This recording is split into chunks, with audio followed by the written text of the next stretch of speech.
Despite regaining their footing in the following series against Pennsylvania, the Ducks found themselves needing a sweep of Bridgeport in the half's final series in order to earn a berth in the Atlantic League playoffs. All the Bluefish needed was one victory in the three-game set, and the Ducks' playoff hopes would be dashed yet again.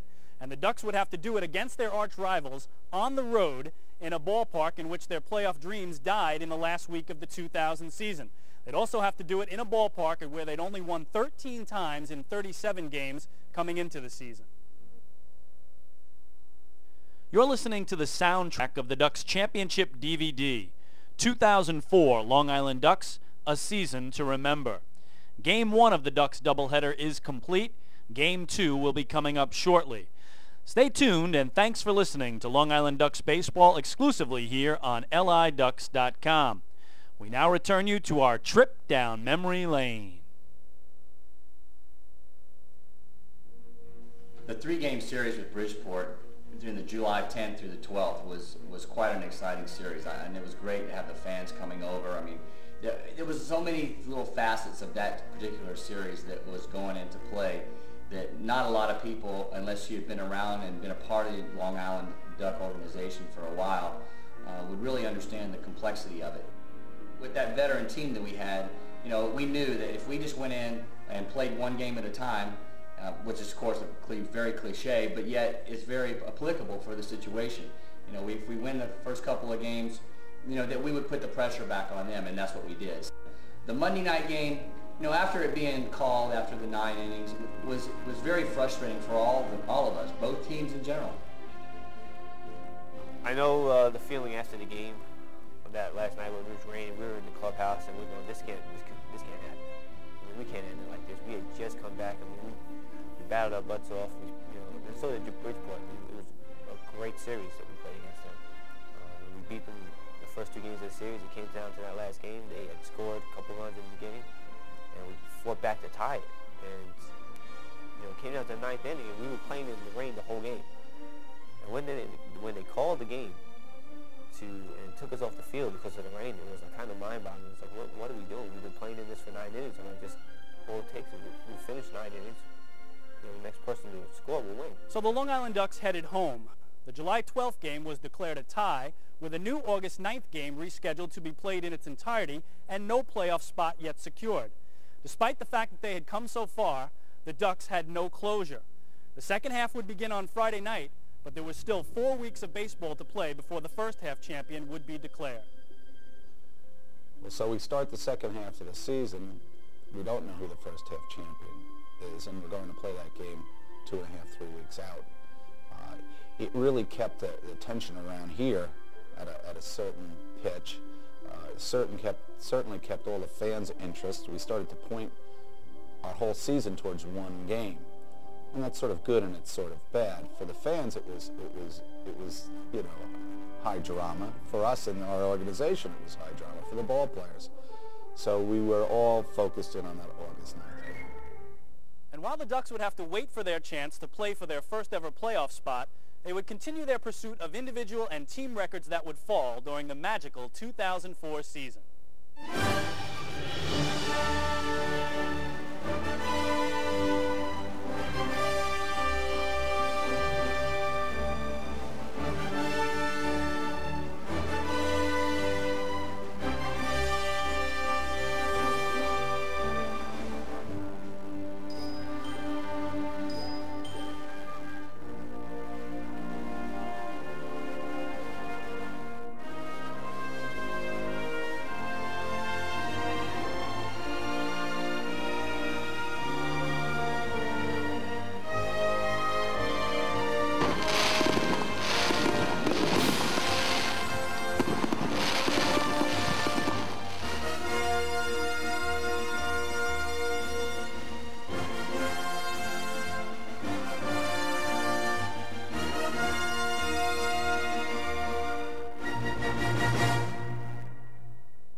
The Ducks' second half playoff drive has begun.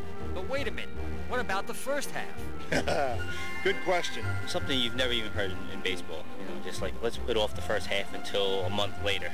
Because of a rainout, the Ducks and Bluefish have yet to decide who won the North Division. They'll replay the game in its entirety August 9th. I mean, we definitely had momentum in our favor, and it was just too bad that it just had to stop like it did. To have it end like that was really disappointing. We have some guys that do real well now. Who knows if Doug, Kamara, Barty, or Pulsford is going to be here come August 9th. That could really change things. They were a big part of our team.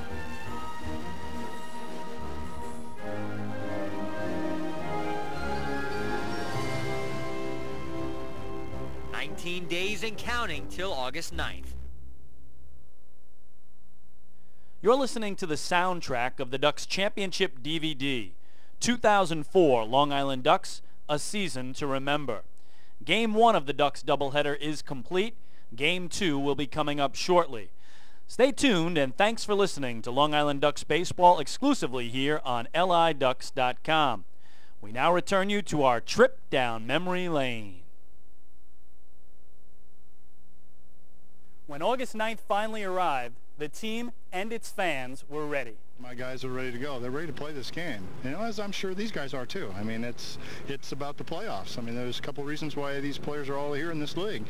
One, to get back to organizations, and the other, get in the playoffs. And here it is right here on the table for them. So now it's whoever's the hungriest. With more than 700 loyal Duck fans in attendance in Bridgeport, everything was on the line once again for Long Island's hometown team. In a game dubbed "One Game for All the Marbles" by Bridgeport officials, the Bluefish took an early 3-0 advantage against the Ducks and starter Brian Ricard. Count 1 ball, 2 strikes to Avila. And again, Lou, the rosters of these teams is quite different from what it was the last time we played this game on July 12th. The Ducks do have Garrick back. The Bluefish have Willis Otanez and DJ Boston back, but Long Island has lost Bill Pulsifer, Lance Davis, and Manny Ulloa, 3 of their best pitchers who've gone on to affiliated teams. Beautiful pitch on the inside corner, and Ricard ends the inning, but the Ducks showed their mettle, battling back and tying the game on Kamara Barty's 2-out, 2-run home run in the 5th inning off Bluefish ace Tim Kaine.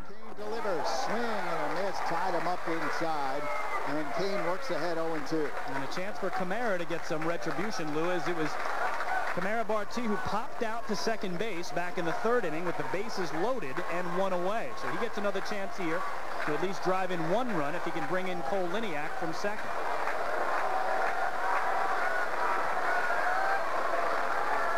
0-2 pitch, swung on and drilled to deep left field. Going back is Otanez. It's gone. A home run for Barty. A 2-run shot. And we are all tied at 4. Well, for Kamara Barty, his team-leading 18th home run. We were down early, so we were like, all right, now we got to fight back. But once you hit that 2-run home run and we're dead even, it's a whole new game. It's like, all right, it's 0-0. Now it's our game. We have the momentum. Let's take it. Let's go all the way with this. Now Andrew Salvo. Be interesting to see if he tries to bunt here. I would think so. Bridgeport thinking bunt. Lualoa now coming in at 3rd, and Salvo bunts it. It's a good-looking bunt, and they're going to go to first. For a second, Sherman thought about going to second, but then got the sure out at first base. Salvo does his job, sacrifice bunt, sends Rodriguez down to second, and he is the potential go-ahead run for the Ducks. Well, Andrew Salvo practices that bunt every day in batting practice, and in the biggest spot of the season for Long Island, he comes through as manager Don McCormack there, playing small ball here in a tie game, and now he hopes that Kevin Baez, who's had the best defensive play of the game for Long Island, can come through with some offense. Well, the Duck fans making some noise now. Baez and Justin Davies will try to give the Ducks the lead. Baez swings and lifts it deep down the right field line. Pennyfeather is there, makes the catch. Rodriguez is going to try to go. Pennyfeather's throw is into the stands, and Rodriguez will score on the overthrow. Long Island takes the lead. It's 5-4 Ducks. Well, can you believe it? Will Pennyfeather, who had the best catch of the game for the Bluefish and one of the best arms in the Atlantic League, just threw one into the seats, into the Duck fan section. And as he did, Luis Rodriguez, who was tagging, is able to circle 3rd and score. The Ducks have their first lead lead of the game in the top of the ninth on a Will Pennyfeather overthrow. With the Ducks now holding a one-run lead, Long Island called on closer Bill Seamus for the final 3 outs. And the Bluefish now down to their last strike. And much like they do at Citibank Park, the Duck fans are on their feet throughout this ballpark, hundreds of them, standing and cheering for what they hope will be strike 3. No balls, 2 strikes to Boston. Seamus gets the sign. Here's the 0-2 pitch. Swing and a miss, strike 3. The Long Island Ducks have won the first half championship in the Atlantic League's North Division. And the Ducks will go to the playoffs for the first time in franchise history. And you see the jubilation on the mound. It has taken them 4 years, 3 months, and 12 days since the first pitch in franchise history was thrown back in April of 2000. But there will be postseason baseball on Long Island come September for the first time ever. And that guy, Bill Seamus, is the happiest man on the field. The Ducks battle back. You're listening to the soundtrack of the Ducks Championship DVD, 2004 Long Island Ducks, A Season to Remember. Game 1 of the Ducks doubleheader is complete. Game 2 will be coming up shortly. Stay tuned, and thanks for listening to Long Island Ducks baseball exclusively here on LIDucks.com. We now return you to our trip down memory lane. Once we got to that last inning once we brought Seamus in the 8th, and we got through that, and knowing that, our cards are on the table. Everything that you kind of laid out before the game, how you want the game to go, and everything is just, it's right there for you. You just stick by your game plan that you pretty much had thought out, and when it gets down to it and it comes to, here it is, right on the table for Mr. Seamus, and the guy we've counted on the whole time. And it's like I've said before, he's one of them guys that you count on night in, night out. And it was just kind of a relaxed excitement watching him, because he just kind of manhandled Darryl Boston. It was really not much of a contest.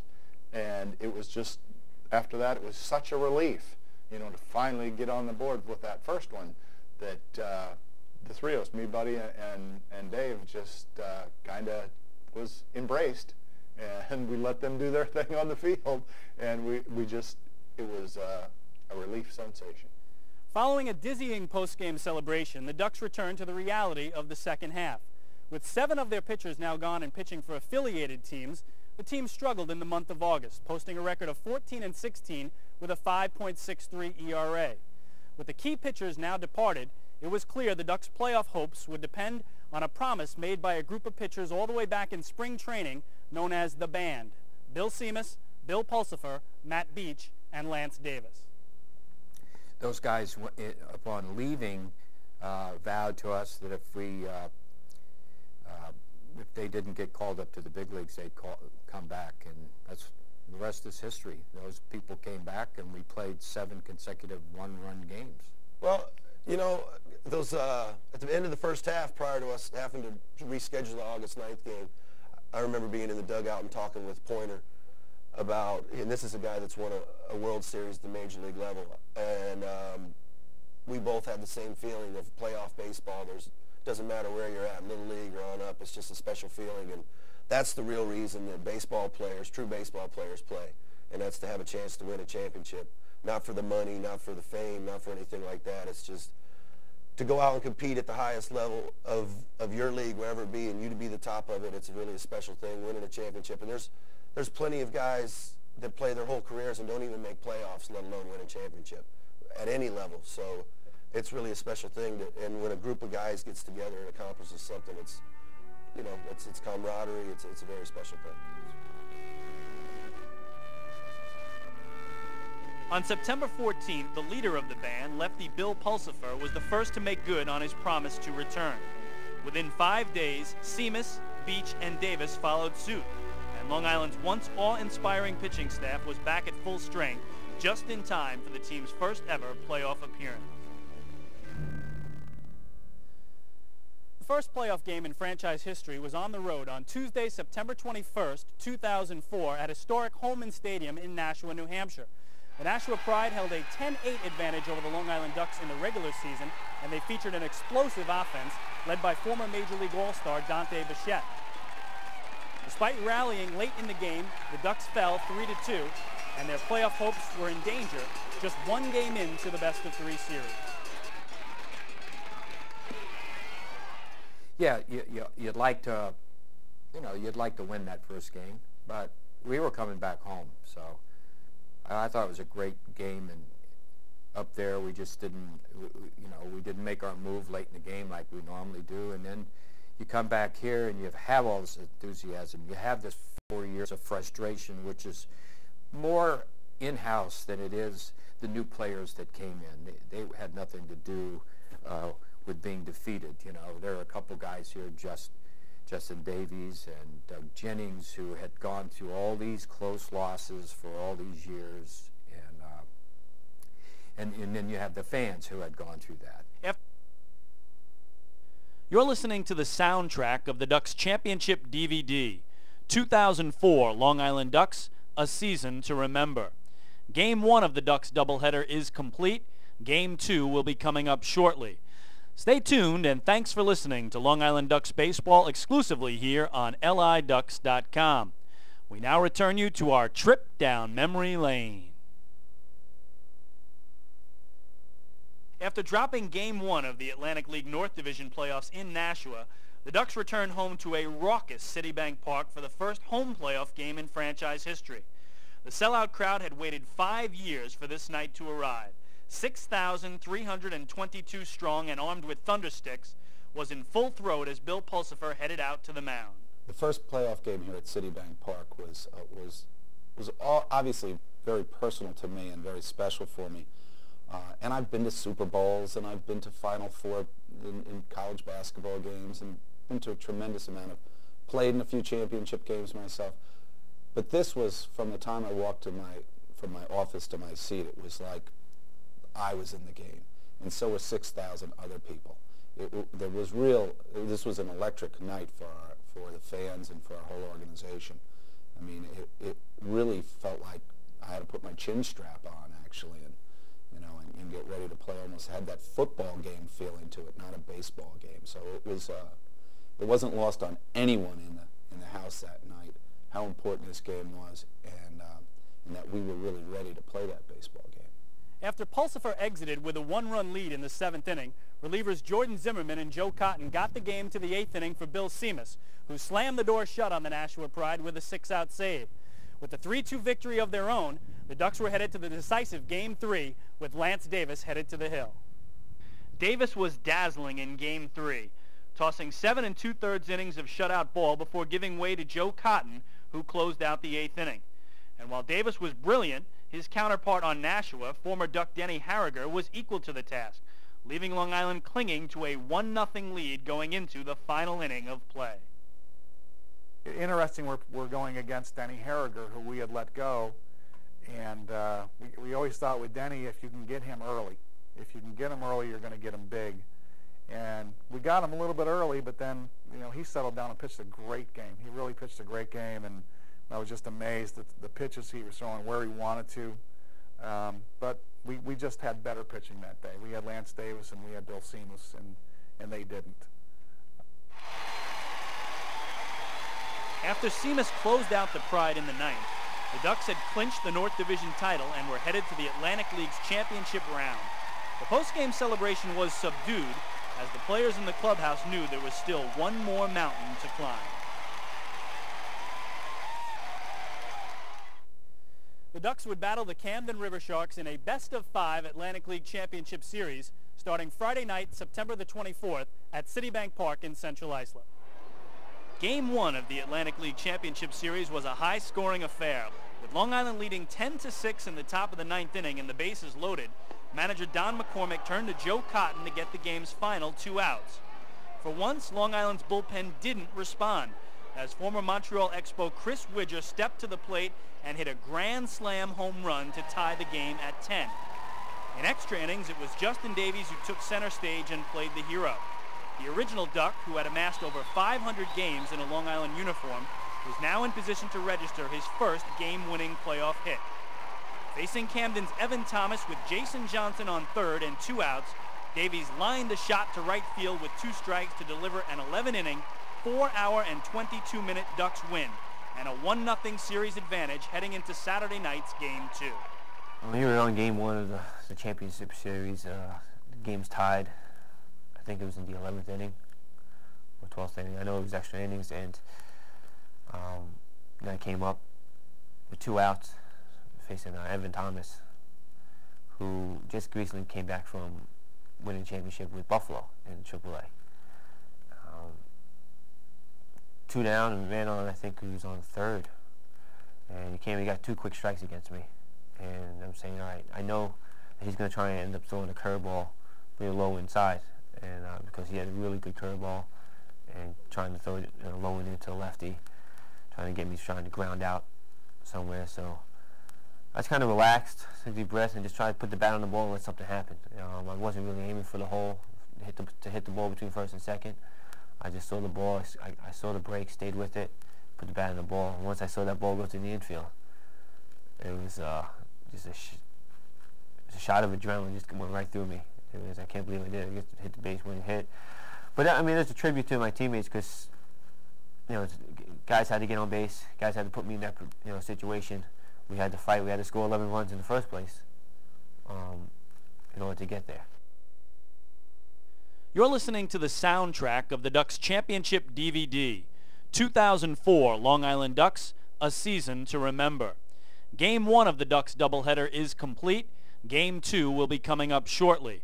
Stay tuned, and thanks for listening to Long Island Ducks baseball exclusively here on LIDucks.com. We now return you to our trip down memory lane. In Saturday night's Game 2, first baseman Doug...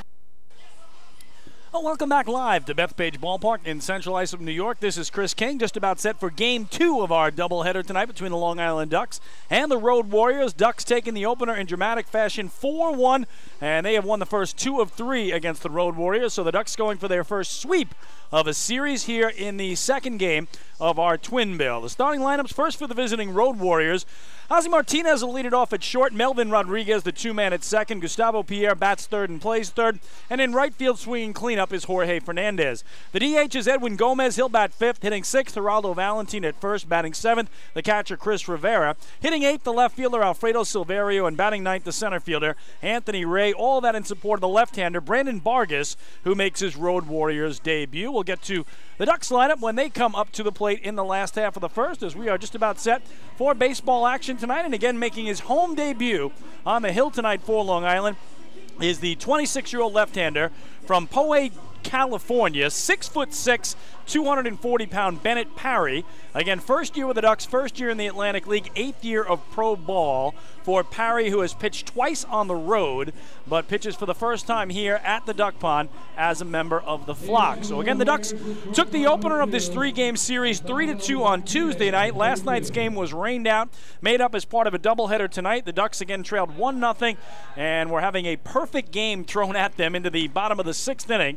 by Giovanni Soto, but Dan Lyons hit a big 3-run homer, and the Ducks had the 4-1 win. So we are just about set to begin Game 2 here. It is Ozzie Martinez in against the big lefty Parry, whose first pitch is down and away for ball 1. Transportation Services start time of the second game is 8:48. So 8:48, they say, as the start time. Let's see what the temperature is on our second pitch.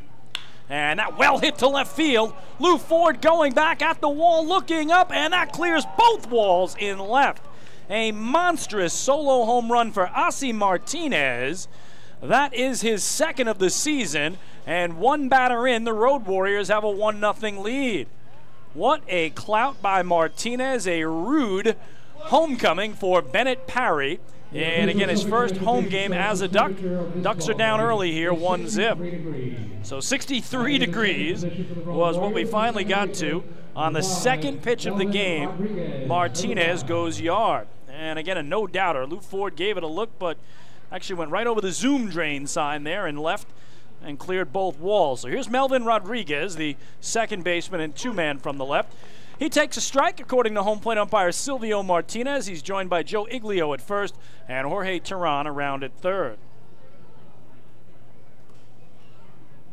And now a little foul ball back to the backstop near the on-deck circle where Gustavo Pierre gets loose for the Road Warriors. Both teams have changed up their uniforms between games. So again, we had 29 minutes officially between contests. Actually 30. No, 30 minutes exactly on the dot. 8:19 is when we ended the first game. 8:49 I had it on my watch, the start of the second.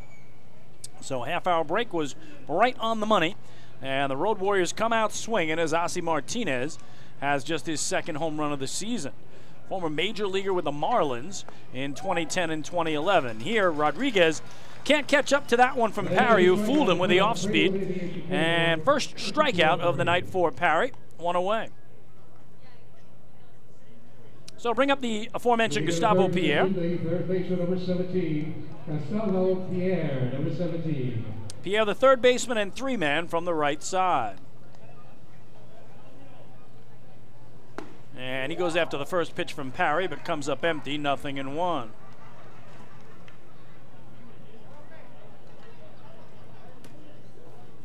So 1-0 Road Warriors in the top of the first. Parry's 0-1 is down and away, 1 ball and 1 strike. Again, Parry's first year with the Ducks, first year in the Atlantic League, 8th year of pro ball, beginning back in 2011. He was selected by the Orioles in the 40th round of the 2011 draft out of Cal State Northridge. Here gets another strike, and the count now 1-2 on Gustavo Pierre. Again, a California native who played his college ball at Cal State Northridge. No major league experience, spent his first 5 years all in the Orioles organization with rookie and A-ball only. And then the last 2 years playing independent ball in the American Association for the Lincoln Salt Dogs. Well, he's got himself another strikeout here. Back-to-back Ks as Pierre down, and there are 2 gone. So after giving up the leadoff homer to Ossie Martinez, Bennett Parry settles down. Couple of Ks, and now the switch-hitting right fielder, Jorge Fernandez, climbs in. Parry working from the middle of the rubber, and it's a base hit through the left side and into left field for Jorge Fernandez to keep the inning alive. Bennett Parry, 2 starts on the season for the Ducks, a 1-0 record of 4.50 earned run average. Designated hitter, number 10, Edwin Gomez, number 10. He has tossed 10 innings, allowing 13 hits. He's walked 4 and struck out 12. Again, both of those games on the road in New Britain, Connecticut, and Bridgewater, New Jersey. First pitch here to Edwin Gomez, the DH and 5-man. Switch hitter batting right, runs high for ball 1.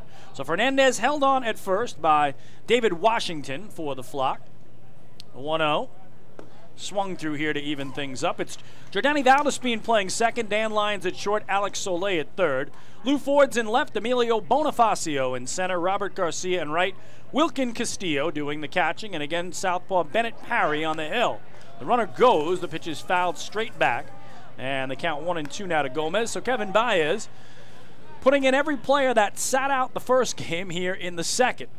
Wilkin Castillo, Robert Garcia, Alex Soleil all sat out the first game. They get into the second, and 3 players who played the first game, Ramon Cabrera, Cody Puckett, and Daniel Fields, sit in the second.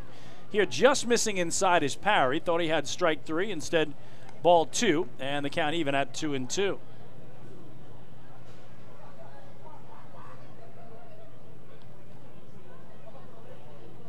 Keep an eye on Fernandez at first, who was running on the 2-1. Sticks this time, and that a called third strike on the outside corner. So 3 strikeouts in the inning for Bennett Parry, but the Road Warriors do get a run on 2 hits and leave 1. Ossie Martinez, second homer of the season, a monster solo shot to left, has the visitors in front. It's the Road Warriors 1 and the Ducks coming to bat. Hey fans, this is pitcher John Brownell, and you're listening to Ducks Baseball on the Long Island Ducks Broadcast Network.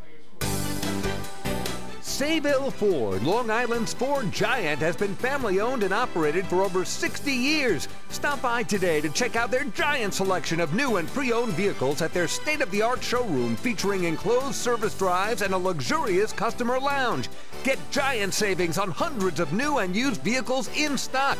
Sayville Ford, the no-fees dealer. Visit online at SayvilleFord.com or download the Sayville Ford app today to learn more. Call 855-917-8737 today. Bethpage Ballpark is a great place to watch a ball game, so why not do so from some of the best seats in the house? Long Island's hometown team is proud to present the Long Island Ducks Beer Garden. Open for all fans on nights when the Smokin' Owl's party deck has not been reserved, the beer garden will feature a variety of frosty drafts and bottled brews, as well as several food choices. The area has been decked out with bar rail seating and Ducks-branded furniture to provide a comfortable atmosphere for everyone. Be sure to stop by and check out the Long Island Ducks Beer Garden on your next visit to the ballpark.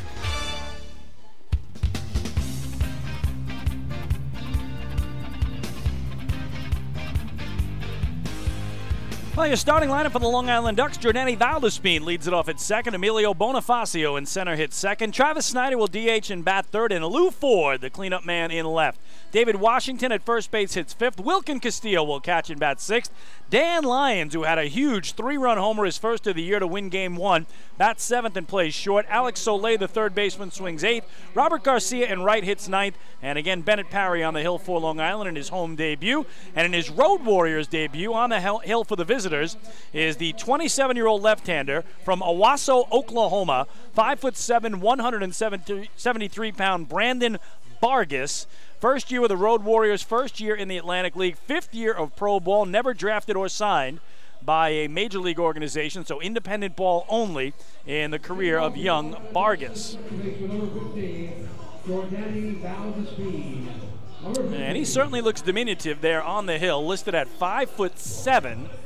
Not sure he quite makes that mark, Brandon Vargas, but let's see what the lefty has, as they had a terrific outing from another lefty in the first game. If you're joining us late, we'll run you through what happened to Giovanni Soto in game number 1 in just a minute. But Jordani Valdespin is set to lead it off here for Long Island in the bottom of the first. Ducks down 1-0. Valdespin, the leadoff man from the left and second baseman. So a lefty-lefty matchup for Vargas. Showing bunt is Valdespin, drawing it back and taking it down and away for ball 1. Behind Vargas tonight, Geraldo Valentin at first, Melvin Rodriguez at second, Asi Martinez at short, Gustavo Pierre at third. It's Alfredo Silverio in left, Anthony Ray in center, Jorge Fernandez in right, and Chris Rivera does the catching. And there's a strike. The Road Warriors only have one available position player, and that is their backup catcher, Rivera, who comes in to catch. So that's their only switch. Rivera in to catch, and Jimenez, who caught the first game, sits it out, as they had a player suffer an injury last Tuesday night, Ride Rodriguez, out with a hamstring injury. So Eli Rodriguez with only one available position player on the bench, and that is catcher A.J. Jimenez. 1-2 now to Valdespin, as Jordani started the evening batting .406, third best average in the Atlantic League, with 3 homers and 16 knocked in. 1-2 is a little tapper toward the third base side. Pierre Fields on the run, fires and throws it away down the right field line. Valdespin turning for second. He'll be in there easily. So it'll probably go down as a hit and an error, and that's how they're going to charge it. So good start for Long Island. Immediately the tying run in scoring position with nobody out. So the error on Pierre's throw at third.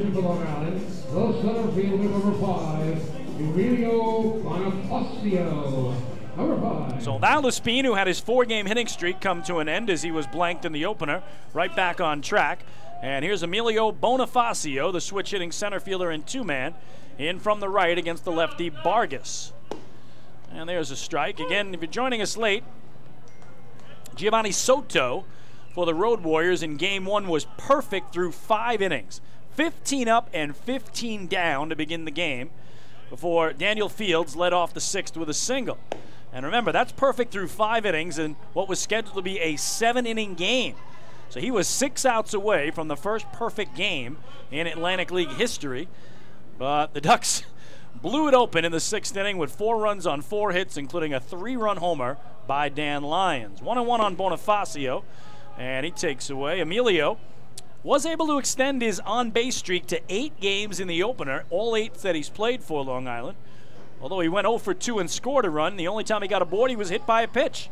But that kept the streak alive. Here he's at 2-1 against Vargas. And now got a piece of it, but it's strike 2 to even up the count. Again, Vargas spent his first 2 years in the American Association, his last 2 years in the Frontier League. So no affiliated ball whatsoever for lefty Brandon Vargas. 2-2. Inside at the belt. Runs it full now on Bonifacio. Got some pretty good zip on that fastball, does the native of Oklahoma. Travis Snyder on deck for Long Island. Vargas from the middle of the rubber set. The payoff. Slashed the other way, but foul down the right field line.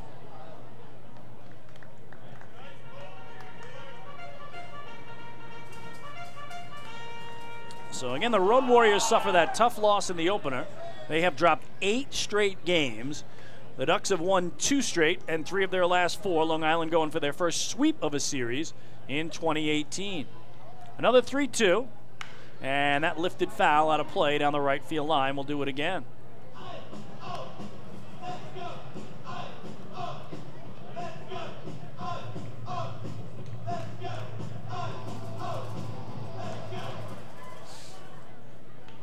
So both managers getting everybody that was on the bench in the first game into the second one. And Bonifacio, who again was 0 for 2, trying to get his first hit of the twin bill, has a slow roller here to first. Valentin will take it to the bag himself, but a productive out as he gets Valdespin with to third with only 1 away.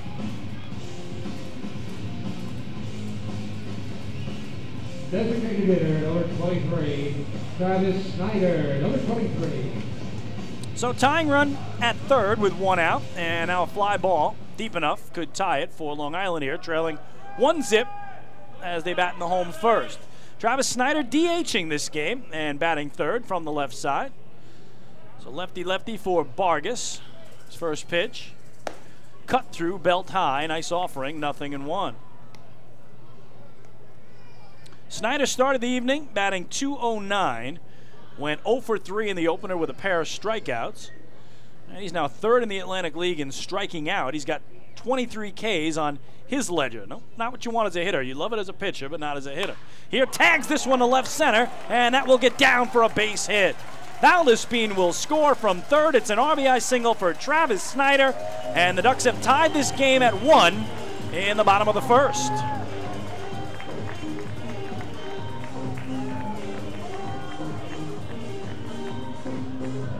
So Snyder is 8th RBI of the season. First hit of the night. Long Island Ducks outfielder, number 20, Lou Ford, number 20. And Jordani Valdespin scores his league-leading 20th run of the season. So the Ducks have tied it, still just 1 away. Here's Lou Ford, their cleanup man and left fielder. And looked like a change-up there from Vargas that got the inside corner. 0-1 on Lou. Started the night hitting .267, a pair of homers, and 14 knocked in. Short lead at first for Snyder. Ford takes it deep but foul down the right field line, 0-2. So each team with a run on 2 hits already. Long Island trying to get Snyder around. Travis does have 1 stolen base on the year in 1 try, but right now held on by Valentin over at first. Lou breaks his bat here and grounds it foul. He'll get a new twig and climb back in. So again, last year of pitching for Brandon Vargas was 2016 when he was with the Florence Freedom in the Frontier League. Yes, Florence, Kentucky, which is just outside Cincinnati. He really struggled there. He pitched 5 games, all of them were starts, but an 0-2 record and an 8.34 ERA. And control was clearly an issue. He had more walks than strikeouts. In 22 2/3 innings, he had 16 walks and 15 strikeouts. So again, control was a big issue for him, and that ERA up over 8. So trying to resurrect himself here in the Atlantic League as a road warrior is the lefty Brandon Vargas. 2-2 to Lou. He checked his swing. They appeal at first. Joe Iglio says he held up. Road warrior dugout not happy with that call, but it's ball one rather than strike three. So 1-2, the count to the Ducks hitting coach. Doing an incredible job at 41, going to be 42 in August. Here pops it foul, out of play, first base side. And the count holds at 1-2 on Lou Ford. 1-1 game here in the bottom of the first. Ducks have David Washington getting loose in the on-deck circle.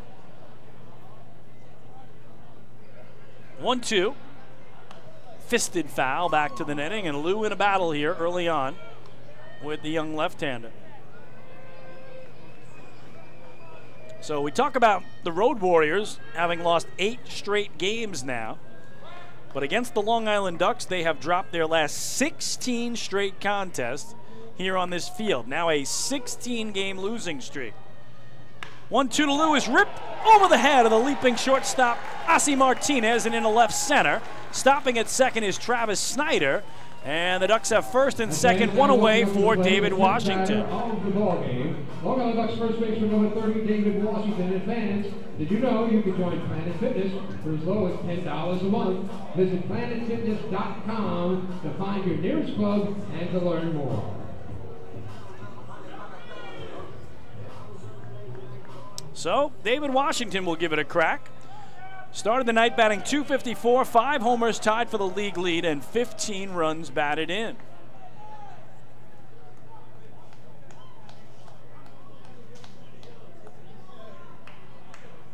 Big opportunity for Long Island to jump on top here. As Snyder's at second, Ford at first. 3 of the first 4 batters have reached on Vargas. Pops that fastball inside for ball one. Washington 1 for 3 in the first game with an RBI double. Strike out twice more, though, pushing that league-leading total to 31 Ks. Down and away, misses the lefty, 2-0.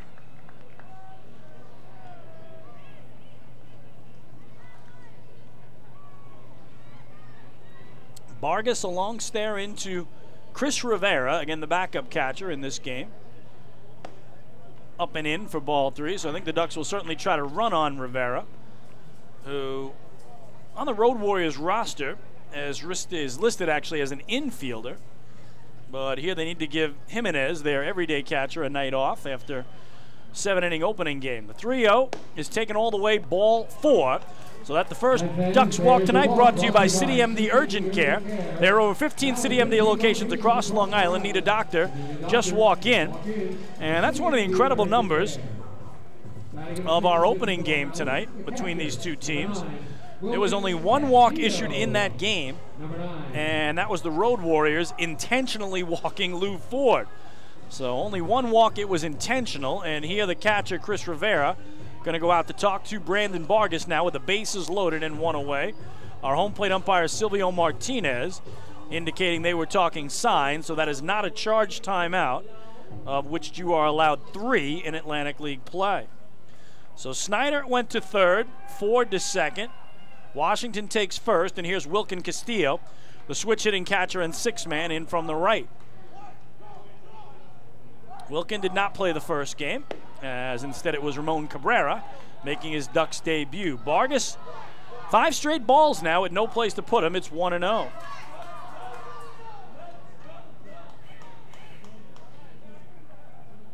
Here's the pitch.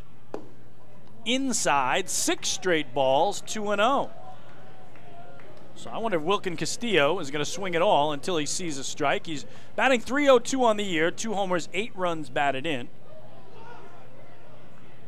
2-0. He did get a strike, so it's 2-1. Wilkin went 0 for 2 here in the Ducks' 3-2 win on Tuesday night, snapping his 7-game hitting streak. Did have a 2-run homer here Sunday afternoon in the loss to Sugar Land. Steps out and now back in as Vargas will wait. 1-1 game, bottom of the second. Ducks trying to add some with the sacks full and 1 gone. This one grounded through the left side and into left field. Snyder will score. They're going to hold up Lou Ford. It's an RBI single for Wilkin Castillo, and the Ducks have their first lead of the night. It's 2-1 Long Island. So Wilkin Castillo, RBI number 9 on the year. The carousel turns. Snyder comes home. Ford to third. Washington to second. Castillo at first. Still just one away. Lyons, number 12. And here is Dan Lyons, the absolute hero in the first game.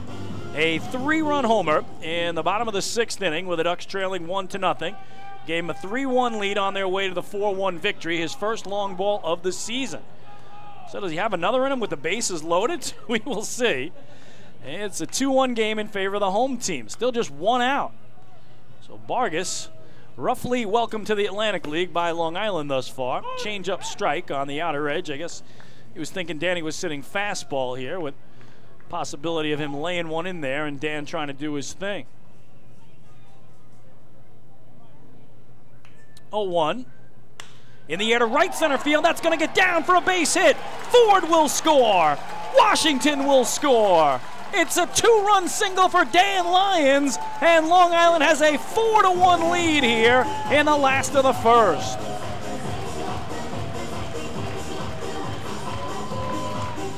Five RBIs now in the doubleheader for Lyons.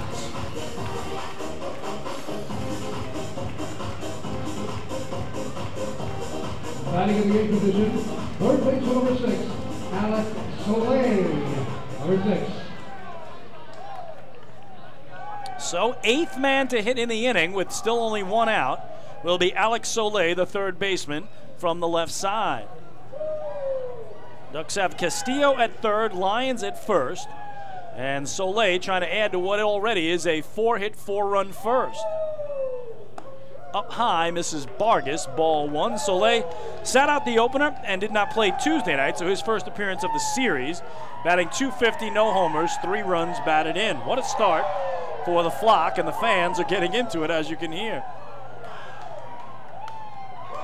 Looped back to the screen, 1-1.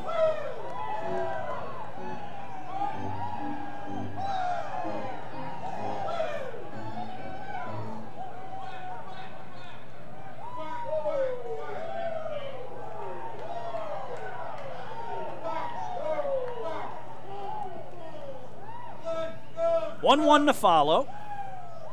And that a nice breaking ball, getting the inside edge, 1-2.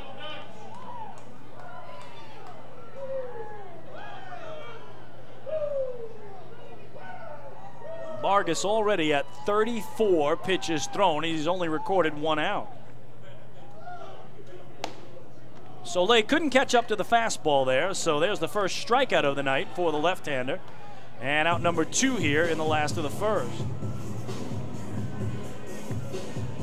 Hitting 9th for Long Island, right fielder number 14, Robert Garcia, number 14. So the Ducks have batted around in inning number 1. Here's their right fielder and 9-man, the switch hitting Robert Garcia.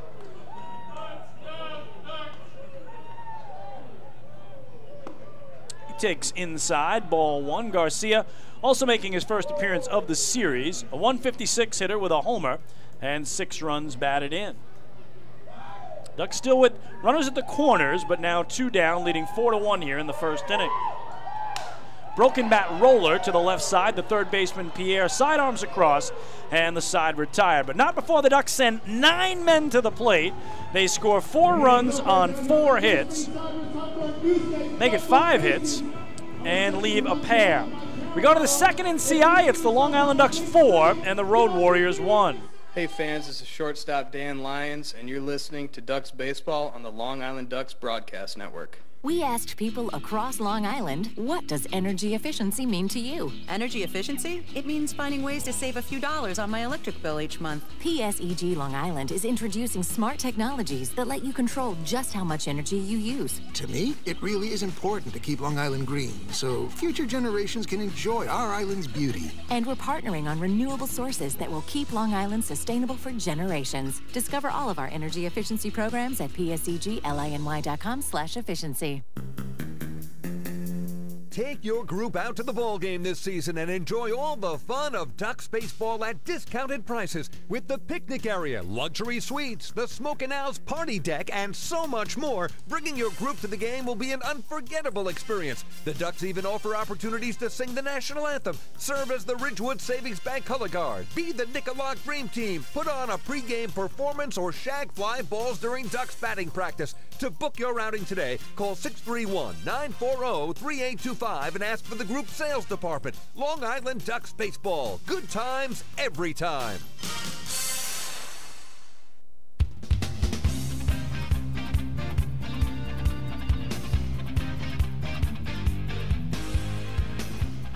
Well, Duck fans, David Washington was the 10th batter of the ball game tonight. Did you know you could join Planet Fitness for as low as $10 a month?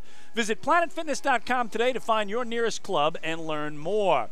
Ducks with a 4-1 lead as we go to inning number 2.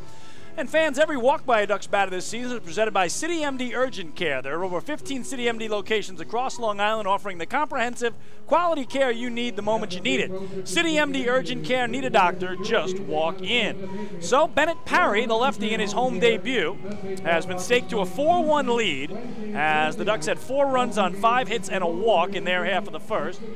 And now up by 3, Parry goes to work against 6, 7, and 8 in the Road Warriors order. First baseman, number 23, Geraldo Valentin, number 23. Parry did strike out the side in the opening inning, gave up a homer and a single as well. So he starts with the 6th man, Geraldo Valentin, the 6th hitter and first baseman from the right side, and there is ball 1. So 4-1 Ducks as we start the second.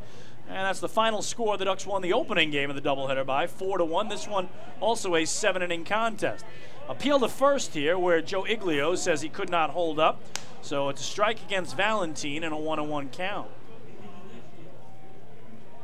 I'm talking about this incredible 16-game winning streak for the Ducks against the Road Warriors. 1-1 here is low. Ducks are now 36-2 in the last 38 games against this team, which again returns to the Atlantic League for the first time since 2011. The Bridgeport Bluefish departed the league after 20 years up in Connecticut. So the Road Warriors currently holding a place in the league. The league still has 8 teams, and the thought is the brand new team will join the league next year down in High Point, North Carolina, just outside Winston-Salem. Fans getting into it here. Parry misses away though, and he's fallen behind 3-1.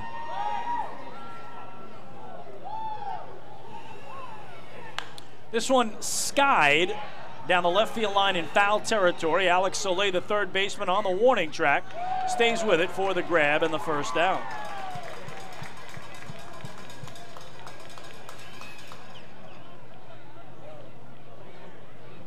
Hitting in the 7th position, the catcher number 13, Chris Rivera. Number 13. So here's Chris Rivera, the only Road Warrior that didn't play in the opening game, Long Island's 4-1 victory. Rivera batting just 176 on the season, has yet to homer or drive in a run. Bennett Parry's pitch bounced over Parry's head. The third baseman Fields fires, and Alex Soleil with a terrific job to get Rivera for the second out. Batting in the 8th position for the Road Warriors, the left fielder, number 14, Alfredo Silverio, number 14. So it'll bring up Alfredo Silverio. The left fielder is the 8-hitter, a righty stick. Started the night batting 173, 2 homers, 4 driven in. Missing low is Bennett Parry. Well, the Ducks Health Report brought to you by Island Shore Physical Therapy, the official therapist of the Long Island Ducks. Ducks still down a pitcher and a catcher as Andrew Barbosa, the pitcher, has shoulder tightness. Audie Affner, the catcher, with a broken finger. Here is swing and a miss by Alfredo Silverio. And a real nice start here to the visiting second for Bennett Parry. This one, though, well hit to center field. Bonifacio going over at the track near the wall, reaches up, makes the catch, and then the wall slows him down. The inning is over. The Ducks retire. The Road Warriors 1-2-3, making this another PSEG Long Island energy efficient inning.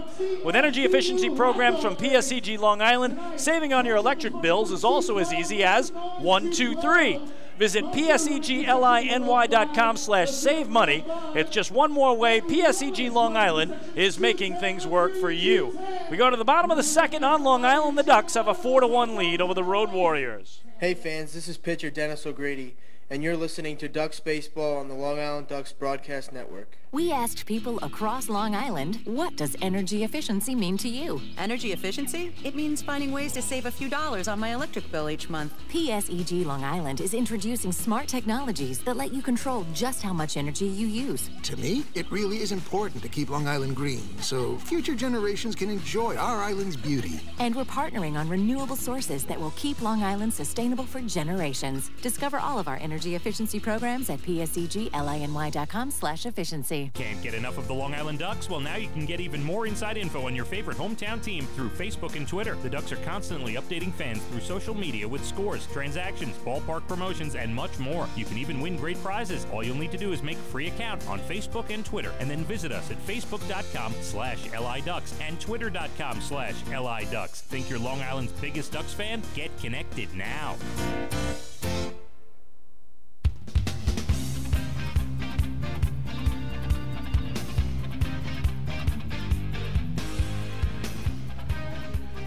Well, fans, you can follow along all season long as the Long Island Ducks try and meet the Chappie's Home Run Challenge. Now, if the Ducks hit 100 home runs, Chappie's Funeral Homes will donate $5,000 to the Quackerjack Foundation. Chappie's Funeral Homes, where caring for others is our family tradition. The Ducks currently at 16 home runs as they play in game number 18 of the season. So, again, a 126-game campaign, right on pace for those 100 home runs they would need to match the Chappie's Home Run Challenge, and only one home run in this twin bill. That we mentioned was Dan Lyons' 3-run shot, his first of the year, in the bottom of the 6th inning that essentially won Game 1 for the Flock. Well, the Ducks batted around in the first inning off Brandon Vargas. He returns for the second after surrendering 4 runs on 5 hits and a walk, an error thrown in as well. So an ugly first inning for Vargas and the Road Warriors. And he starts back at the top where it all began for the Flock with Jordani Valdespin reaching on an infield single. Here he takes a strike after showing bunt, drawing it back, and now in disbelief has words for home plate umpire Silvio Martinez. So Valdespin in the opener went 0 for 3 to watch his 4-game hitting streak come to an end. Only the second time all year in 17 games he was held without a hit. Here he bounces one to the right side, and now he's 2 for 2 in this game as it's a leadoff single for the former Met.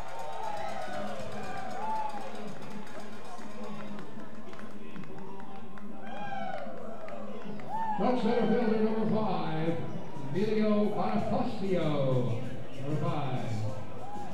So here's Bonifacio. He grounded out to first in the first inning and went 0 for 2 in the opener. Scored a run, and I mentioned was hit by a pitch to extend his on-base streak to all 8 games he's played with the Flock. Again, joining the Ducks last week in New Britain, Connecticut. He went 4 for 5 in his first game as a Duck, 4 for 5 in his second game as a Duck as well. Here he loops it in a center field. It'll get down for a base hit. 7 hits already on the night. Valdespin on his horse is going for third, and heads up base running has him there. So the Road Warriors a little slow to get to that ball. And now the Ducks taking advantage with Valdespin just 90 feet away to tacking on another run. Travis Snyder, number 23. So Bonifacio extends his on-base streak to all 9 games played as a Duck. Valdespin continues to show that hustle and heads up base running we've seen all year. And Long Island trying to do more damage here with first and third, nobody out. For Travis Snyder, who drove in the game's first run with an RBI single to left center that brought home Valdespin. Tied the game. Here he pops it up, though, foul territory, third base side. Gustavo Pierre on the warning track has out number 1 in his mitt.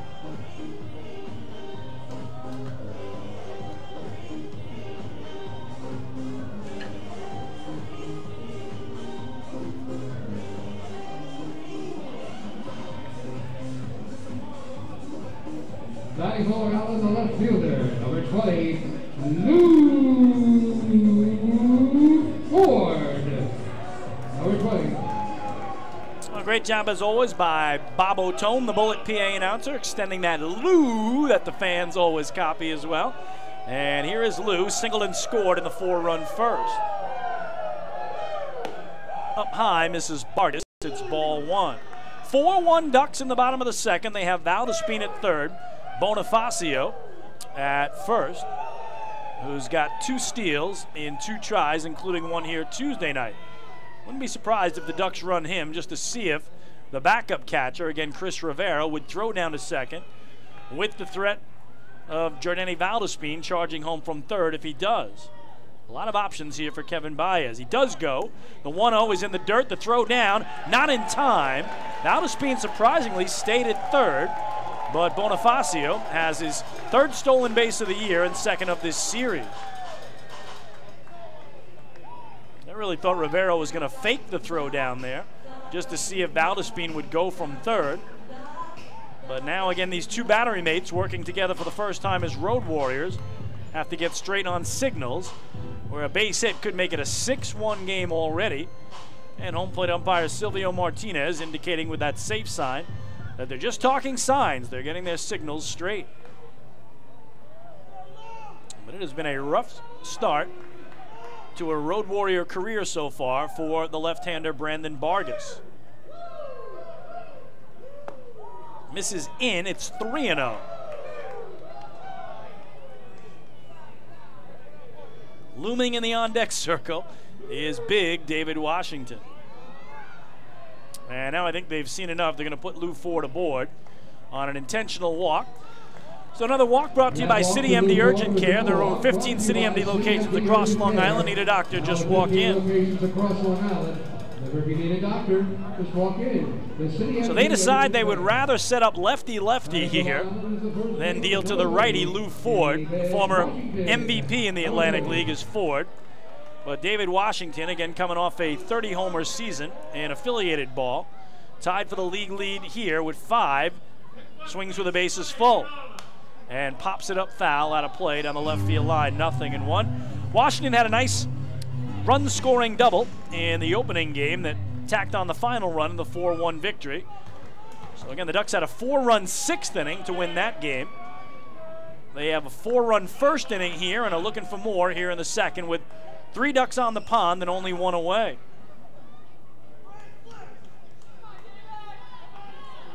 Washington walked and scored in the 1st, and now he's going to step out here. So they are hoping they can get this lefty-lefty matchup which favors them, but David Washington has been mashing baseballs since arriving on Long Island. He'll see an 0-1 and skies it to right center. This might be a bit of an adventure in the haze. The right fielder Fernandez lines it up, makes the catch. Valdespin tagging from third, going to try to score the slide, and he is out. So what a job by the Road Warriors. Jorge Fernandez in right, guns down Jordani Valdespin at home as Chris Rivera supplies the tag, and the inning comes to an end without Long Island scoring. For the Ducks, no runs, 2 hits, a walk, and 2 men left. We go to the 3rd in Central Islip. It's still 4-1 in favor of the Flock. Hey fans, this is Bud Harrelson, and you're listening to Ducks Baseball on the Long Island Ducks Broadcast Network. Going way back is Joe Holden, and he is looking up, and that one is headed to field 5 at Robert Moses. The waves are gnarly, and the Ducks have tied it at 1. That was another home run for the Ducks. And Duck fans, what's more fun than a home run that helps the Ducks win a game? How about a homer that helps the community win? Chappie's Funeral Home and the Long Island Ducks have once again teamed up for the Chappie's Home Run Challenge. If the Ducks hit 100 homers this season, Chappie's Funeral Home will donate $5,000 to the Quacker Jack Foundation. So every time a Ducks hitter goes deep this season, watch for the Chappie's Challenge home run count on the scoreboard. And if we reach 100, we're all a winner. Chappie's Funeral Home, where caring for others is a family tradition. Can't get enough of the Long Island Ducks? Well, now you can get even more inside info on your favorite hometown team through Facebook and Twitter. The Ducks are constantly updating fans through social media with scores, transactions, ballpark promotions, and much more. You can even win great prizes. All you'll need to do is make a free account on Facebook and Twitter, and then visit us at facebook.com/LIDucks and twitter.com/LIDucks. Think you're Long Island's biggest Ducks fan? Get connected now.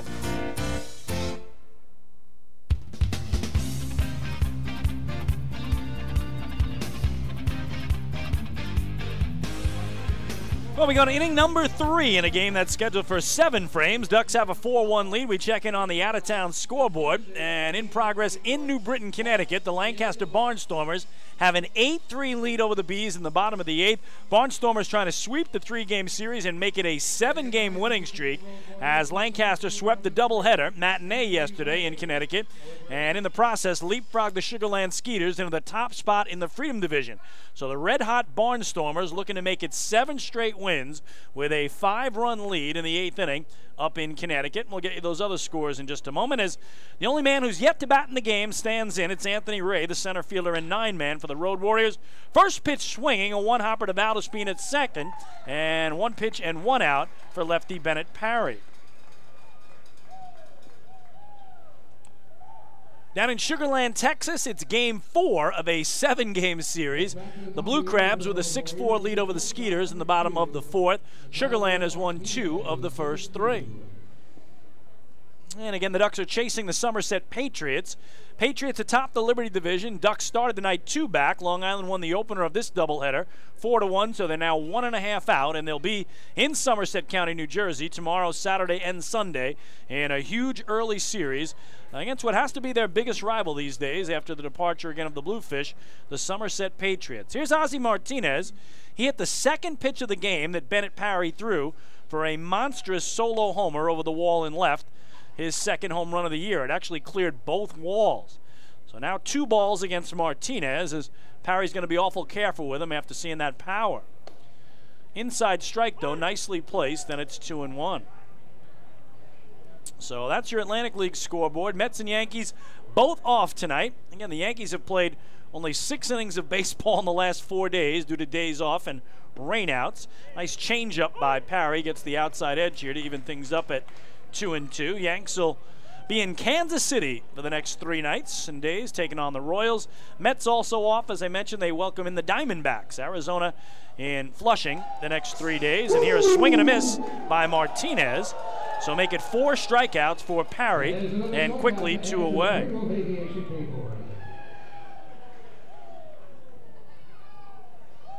Bennett Parry struck out 6 in each of his first 2 outings this year. And here's the guy who struck out for his first K tonight, Melvin Rodriguez.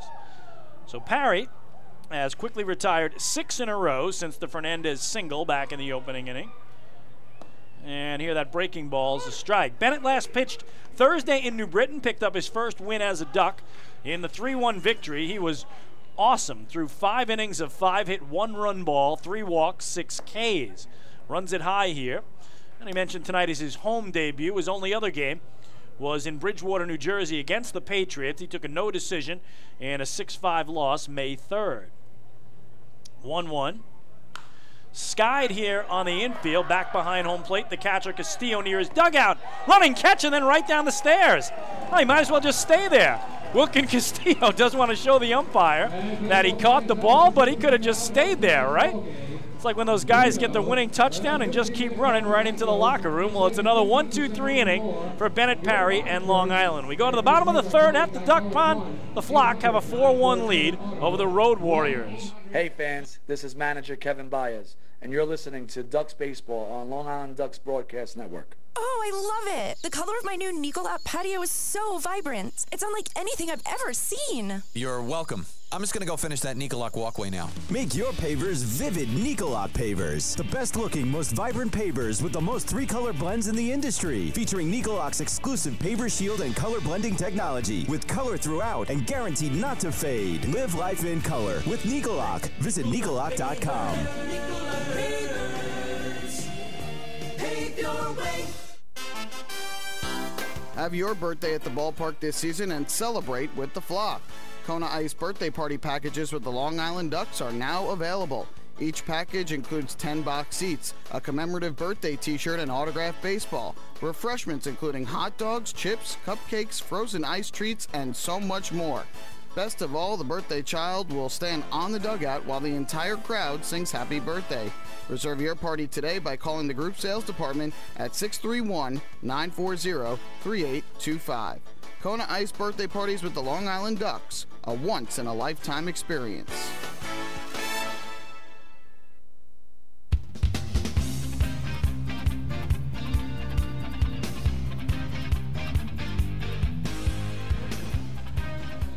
Well, hey, Duck fans, the final out on the top of the third inning tonight was the 15th out of our ball game. Now, did you know that a 15-minute call to Geico could save you 15% or more on your car insurance? Get a free quote today. Call 1-800-947-AUTO.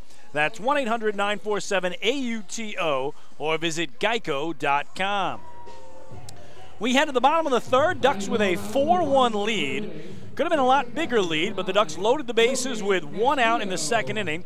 David Washington hit a fly ball to center field for the second out. And trying to tag and score from third was Jordany Valdespin, but he was gunned down at the plate. Actually, that was hit to right field as Jorge Fernandez, the right fielder, threw him out. So that double play ended the inning. And here's Wilkin Castillo, who had an RBI single in the first, taking strike one from Brandon Vargas, the young lefty, in his Road Warrior debut. Foul ball here, and it's quickly 0-2.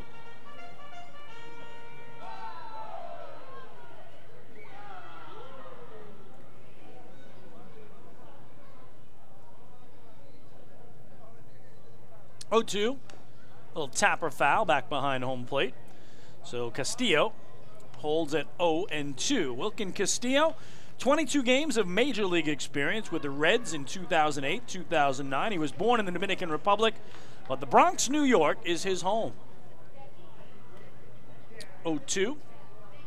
Again, is a fastball way up and outside for ball one. And if you joined us early tonight, our pregame interview was Ellie Rodriguez, the manager of the Road Warriors, and a Major League veteran himself and a guy who grew up in the Bronx. As he said, 12 blocks from Yankee Stadium, and then started his career as a Yankee. It's a called third strike here on the outside corner. So just the second K tonight for Vargas, one gone. Duck shortstop, number 12, Dan Lyons, number 12. Well, what a night Dan Lyons has had. 5 runs batted in already. He had a 3-run homer in the opening game and a 2-run single in the first inning tonight. So the guy they call Shorty has been tearing it up here against the Road Warriors. The first pitch to him this time around is a pop fly out of play high on the first base side. So first game 1 for 2, scored a run, drove in 3 with that 3-run homer. And the bottom of the 6th, that took the Ducks from 1-0 down to 3-1 up on their way to the 4-1 win. 0-1 is in there for strike 2, and that 2-run single in the opening inning took a 2-1 game and made it 4-1. So what a night for the 8-year veteran of the Long Island Ducks already, Dan Lyons. 0-2. Swung through it here, so back-to-back strikeouts for Vargas, who has found his groove here after really having 2 tough innings, and Ducks are not going to go quietly here in the third. Third baseman, number 6, Alex Soleil, number 6.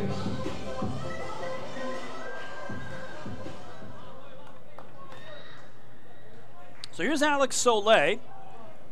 He struck out in the first inning, and here takes a strike. So Vargas trying to find his groove here after, again, 9 men came to the plate in the opening inning. Ducks scored 4 times on 5 hits and loaded the bases in the second. 6 men came to the dish.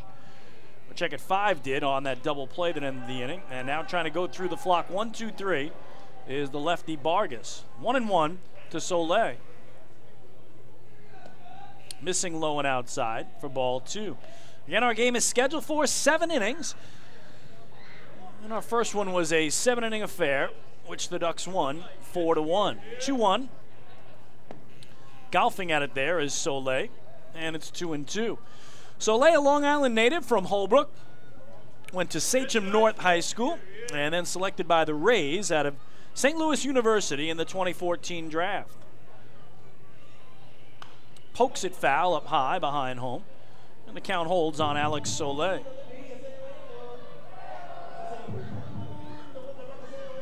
I talk about those Somerset Patriots. Right now a 1.5 game lead over the Ducks for the top spot in the Liberty. If the Ducks can win here, they'd be 1 game back heading to Somerset County, New Jersey for a huge series this weekend, as Soleil almost beamed inside there, able to spin off it to run the count full. And then, of course, next weekend, Memorial Day weekend, can you believe it's here already? The Patriots will make their first visit this season to the Duck Pond for a big 3-game set. skied here on the infield. The shortstop, Martinez, trying to stay underneath it as he drifts to the outfield. Grass! And just did make the lunging catch to retire the side as Vargas sits down the Ducks in order. We are through 3 in Central Islip. The Ducks have a 4-1 lead over the Road Warriors. Hey fans, this is infielder Alex Olay, and you're listening to Ducks Baseball on the Long Island Ducks Broadcast Network. The Atlantic League's biggest stars are coming to Long Island this summer. Join us on Wednesday, July 11th for the 2018 Atlantic League All-Star Game presented by Good Samaritan Hospital Medical Center.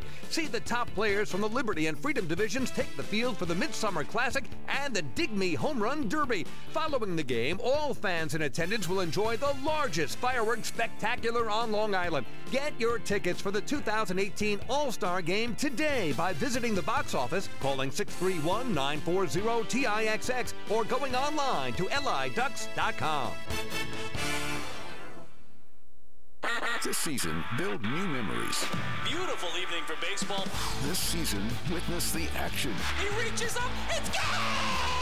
This season, celebrate an all-star summer. The Ducks have won it 7-1. Gather your friends and family for an entertainment experience like no other. The Ducks 2018 schedule is full of new promotions, and with free parking and tickets starting at just $12, there's no better value on Long Island. Get tickets to an all-star summer at liducks.com.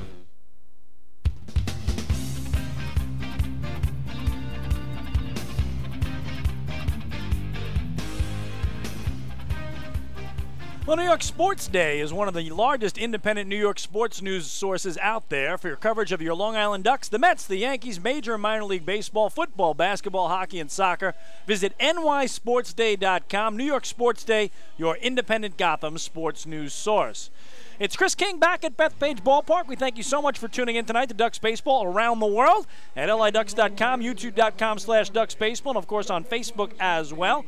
We've played 3 innings. The Ducks have a 4-1 lead over the Road Warriors. They beat the Road Warriors 4-1 in Game 1 of our doubleheader tonight. The Flock, 4 runs, 7 hits, no errors. The traveling squad, a run on 2 hits and 1 error. Gustavo Pierre with a swinging strike to begin the visitors' 4th against left-hander Bennett Parry for Long Island, again making his home debut. He has retired the last 7 straight Warriors. So pitching with a 3-run lead and confidence. And now strike 2 on Pierre, who he fans swinging back in the opening inning. I mentioned Bennett Parry with only a brief amount of time in affiliated ball, again briefly up the ladder, rookie and A ball only in 5 years in the Orioles organization. And here it's good morning, good afternoon, and good night as he strikes out Parry on 3 pitches. Already 5 Ks for the left-hander, and there's 1 away. And he spent the last 2 years with the Lincoln Salt Dogs in the Independent American Association. And last year there, he led the league in ERA. 1.93 was Bennett Parry's earned run average. Here's Jorge Fernandez, and nothing but strikes from the lefty now. 4 pitches, 4 strikes. And Fernandez did single to left off him back in the opening inning, but that is the last base hit and last base runner he's allowed. He's retired 8 in a row since. Here a high fly down the right field line, long run for Garcia, but it's 3 rows in. So 5 pitches, 5 strikes here in the top of the 4th, thrown by the big left-hander. Bennett Parry is listed as 6'6". Brandon Vargas, his counterpart lefty, 5'7". So almost a foot of difference, disparity in height between these two southpaws. 0-2 is a swing and a miss, but it gets through Castillo. He's got to get to it quickly. Fires to first. It's offline. So getting the strikeout will be Parry. He now has exactly 6 strikeouts in all 3 of his outings, but reaching on either a wild pitch or a pass ball is Jorge Fernandez at first. Designated hitter, number 10, Edwin Gomez, number 10.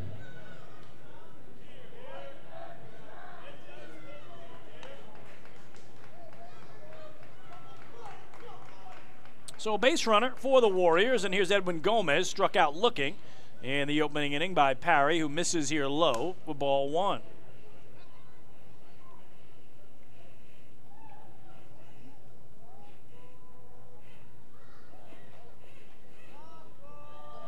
Parry working from right in the middle of that rubber to Wilkin Castillo, his battery mate. And this one golfed at. Got a piece of it, perhaps, down at home plate. 1 ball and 1 strike to Gomez.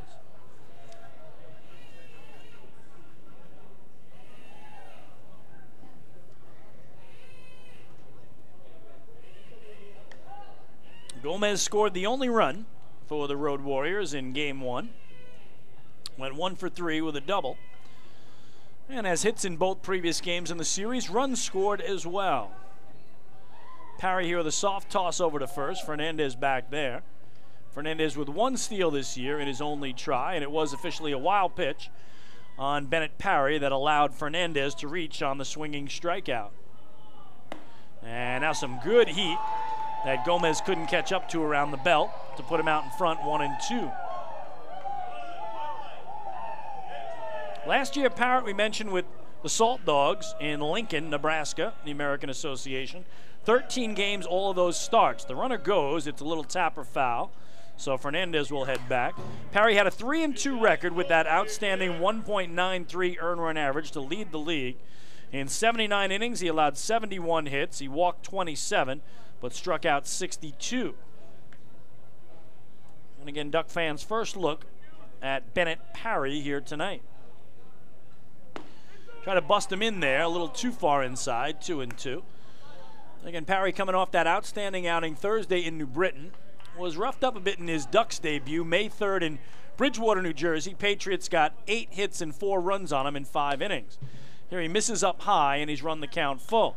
So let's see if Fernandez takes off here. I think you're going to set him in motion here on a 1-out payoff. He was running earlier, so try to stay out of perhaps a double play, which the Road Warriors have hit into 4 of them already in the series.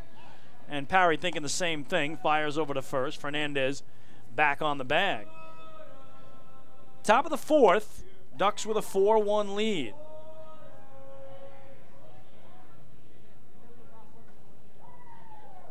And again, a toss over. So Parry very concerned that Fernandez is going to get a running start on this 3-2 offering to Gomez. Wants to keep him as tight to the bag as possible to preserve the chance at a double play on a hard hit ground ball. He does go. Pitches up high though for ball 4. So first walk tonight for the lefty, and the Road Warriors bring the tying run to the plate in Geraldo Valentin.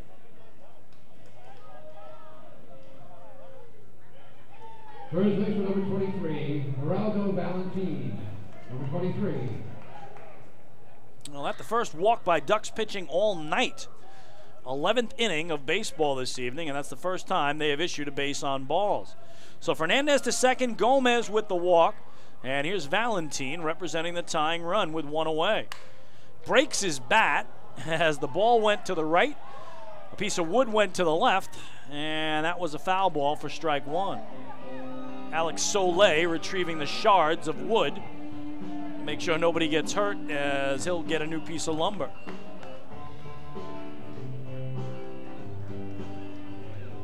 Valentin has fouled out to the third baseman Soleil and is still looking for his first hit of the series. He is 0 for 8 now in the 3 games. Native of Puerto Rico. Will get an 0-1. And that swung through, 0-2. Valentin spent 7 years in affiliated ball, rookie through AAA, and the Royals, Mariners, and Marlins organizations. Parry's got him set up here. And missed away, wouldn't chase, it's ball 1.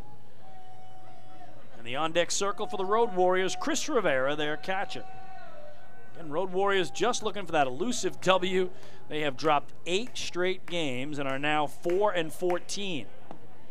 Just missing in is the lefty, 2-2. Come on!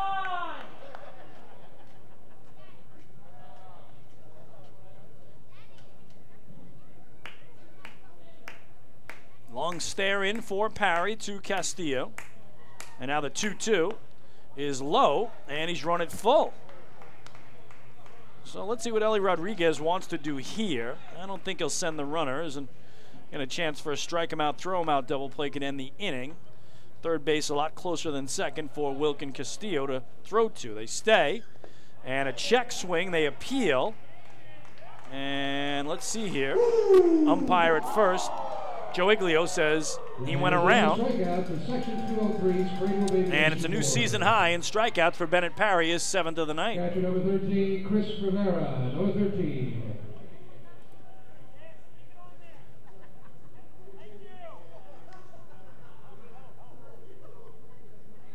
So, a chance to do what many pitchers have done in an inning before. Bennett Parry could end up with 4 strikeouts in the inning. The runner goes to throw down to third in plenty of time, and gunned down there is Jorge Fernandez. Oh goodness, what is he thinking? With his team down 3, the tying run at the plate, 2 away. He takes off for third, and he's easy pickings for Wilkin Castillo. So that will retire the side for the Road Warriors. No runs, no hits, 1 walk, 1 left. We go to the bottom of the 4th of a 7-inning game. The Ducks have a 4-1 lead. Hey fans, this is left-handed pitcher Andrew Barbosa, and you're listening to Ducks Baseball on the Long Island Ducks Broadcast Network. Sayville Ford, Long Island's Ford giant, has been family-owned and operated for over 60 years. Stop by today to check out their giant selection of new and pre-owned vehicles at their state-of-the-art showroom featuring enclosed service drives and a luxurious customer lounge. Get giant savings on hundreds of new and used vehicles in stock. Sayville Ford, the no-fees dealer. Visit online at SayvilleFord.com or download the Sayville Ford app today to learn more. Call 855-917-8737 today. Bethpage Ballpark is a great place to watch a ball game, so why not do so from some of the best seats in the house? Long Island's hometown team is proud to present the Long Island Ducks Beer Garden. Open for all fans on nights when the Smokin' Owl's party deck has not been reserved, the Beer Garden will feature a variety of frosty drafts and bottled brews, as well as several food choices. The area has been decked out with bar rail seating and Ducks-branded furniture to provide a comfortable atmosphere for everyone.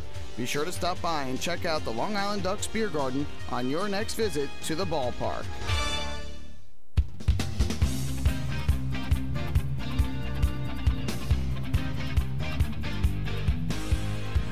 Well, we mentioned the Ducks in Bridgewater, New Jersey for 3 games this weekend, but they will return home to begin a 6-game homestand Tuesday night. First of 3 against these Road Warriors, Tuesday, Wednesday, and Thursday. And then, can you believe it, next weekend it's already Memorial Day weekend. The Somerset Patriots will be here Friday, Saturday, and Sunday.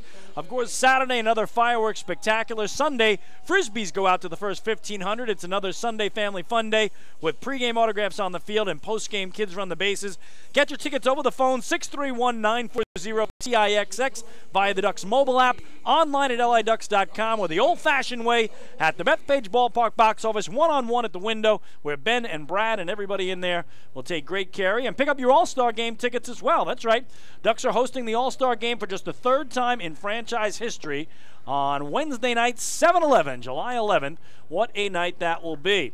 Well, the Ducks come to bat here in the home 4th, leading 4-1, and Robert Garcia, their 9-man and right fielder, takes ball 1 from lefty Brandon Vargas, and now ball 2 inside. Garcia grounded out to third to end the 1st inning, but the Ducks batted around, plating 4 runs on 5 hits and a walk. The 2-0 is on the knees at the outer edge for a strike. 2-1 now to Garcia. There's going to be some special night on 7/11 with the Dig Me Home Run Derby. And this one hit deep to left field. Alfredo Silverio going back, forget it, it's gone! A monstrous solo homer to left for Robert Garcia.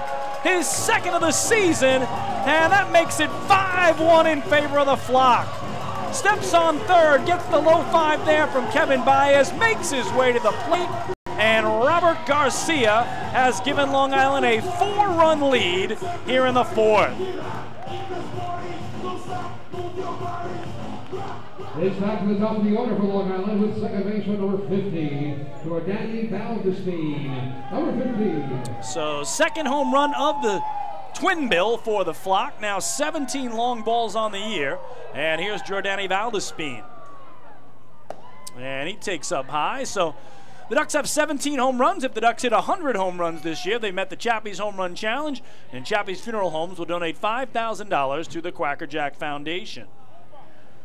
Valdespin already 2 for 2 in the game with a pair of singles. Takes a strike, and that evens things up at 1-1.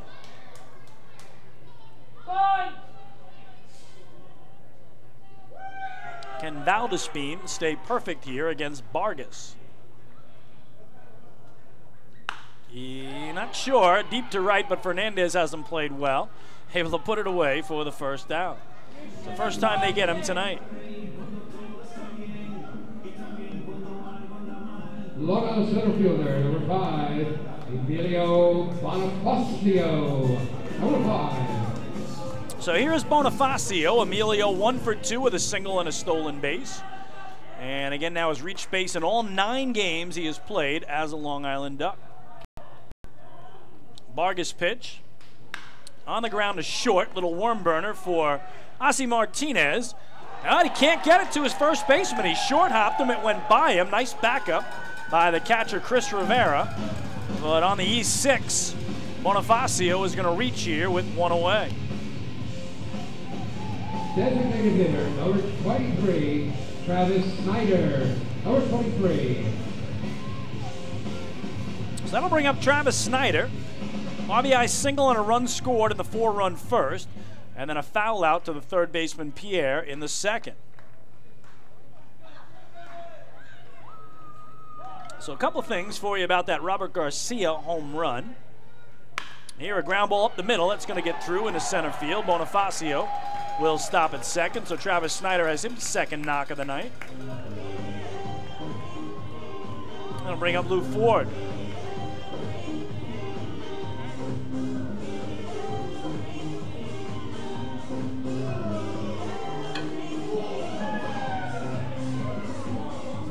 Vargas at 71 pitches. Number 20, Lou Ford. Number 20. So here is Lou. He's been intentionally walked, singled, and scored, and that might be it for the left-hander. As here comes the pitching coach, Rafael Montalvo.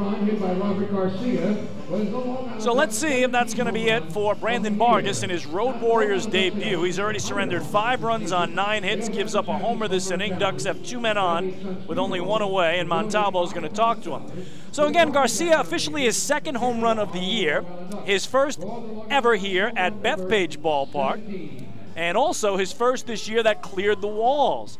That's because his only previous home run was Wednesday last week in New Britain, Connecticut, where he had an inside-the-park home run. So Robert Garcia has his first ball this season that cleared the fence, and again his first duck pond homer as well. And Garcia, again, one of 2 players to make the Ducks from that open tryout that they held on April 14th. 63 players showed up. Garcia made it, and the only position player to do so. But Vargas has seen his night come to an end. So back with a new pitcher for the Road Warriors. Ducks trying to add to a 5-1 lead in the bottom of the 4th of a 7-inning game. Hey fans, this is manager Kevin Baez, and you're listening to Ducks Baseball on Long Island Ducks Broadcast Network. We asked people across Long Island, what does energy efficiency mean to you? Energy efficiency? It means finding ways to save a few dollars on my electric bill each month. PSEG Long Island is introducing smart technologies that let you control just how much energy you use. To me, it really is important to keep Long Island green, so future generations can enjoy our island's beauty. And we're partnering on renewable sources that will keep Long Island sustainable for generations. Discover all of our energy efficiency programs at psegLINY.com/efficiency. Take your group out to the ball game this season and enjoy all the fun of Ducks baseball at discounted prices with the picnic area, luxury suites, the Smokin' Owl's party deck, and so much more. Bringing your group to the game will be an unforgettable experience. The Ducks even offer opportunities to sing the national anthem, serve as the Ridgewood Savings Bank color guard, be the Nicolak Dream Team, put on a pregame performance, or shag fly balls during Ducks batting practice. To book your outing today, call 631-940-3825 and ask for the group sales department. Long Island Ducks Baseball. Good times every time. Hey fans, this is pitcher Matt Marsh, and you're listening to Ducks Baseball on the Long Island Ducks Broadcast Network. Hey, Ducks fans, the official hotel of the Long Island Ducks is the Radisson Hotel, Hauppauge, Long Island. It's centrally located on the north shore of Long Island and offers a home away from home for both business and leisure guests. The Radisson Hotel, Hauppauge, Long Island features an indoor pool, 24-hour business center, a fitness center, and complimentary Wi-Fi in all guest rooms. Enjoy the contemporary American cuisine at the Fountain Grill restaurant or grab a quick bite to eat at Cafe Pronto. And best of all, it's only minutes away from Bethpage Ballpark. The Radisson Hotel, Hauppauge, Long Island, the official hotel of the Long Island Ducks. Call 631-231-1100 today. That's 631-231-1100.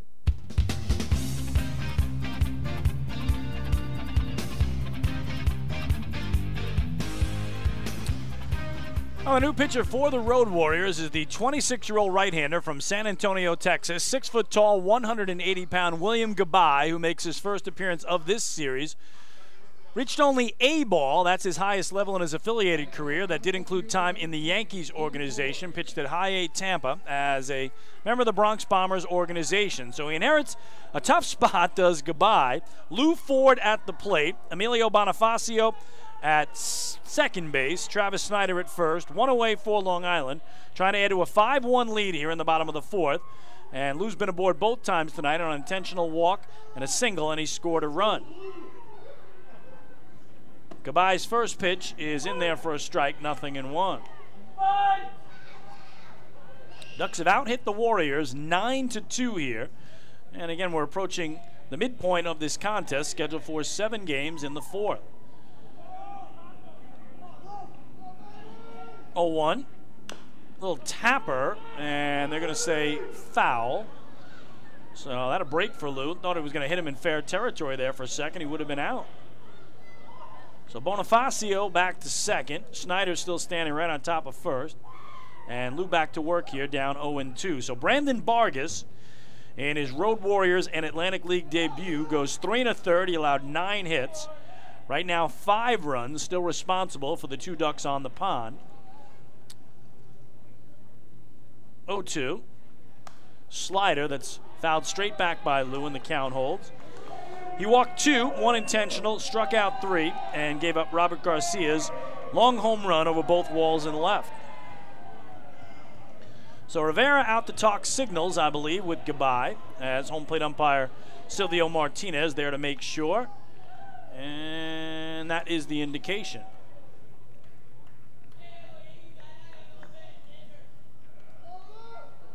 Ducks again trying to sweep a series for the first time in this young season of 2018. Game number 18 here tonight, the second game. Ducks won the first one 4-1, now lead 5-1 here in the nightcap. Another 0-2 to Lou, and that down and away. Thought about it, but laid off for ball 1.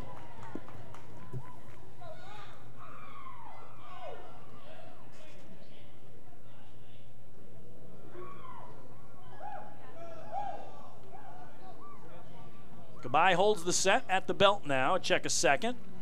And Lou bounces it to the right side. The second baseman, Rodriguez, to short for 1, but I think it was dropped by Martinez. It was, and everybody's safe. So Ozzie Martinez, the shortstop, couldn't dig out the low throw from Melvin Rodriguez, and the bases are loaded on the 3rd error of the night for the Road Warriors. First baseman, number 30, David Washington. And the second of the inning on the shortstop, Martinez. So Bonifacio to third, Snyder to second, Lou at first, and here is David Washington, tied for the league lead in homers with 5, 0 for 1 in the game with a walk and a run scored. Dangerous spot for Gabai. Starts him out away, trying to stay out of the wheelhouse, ball 1.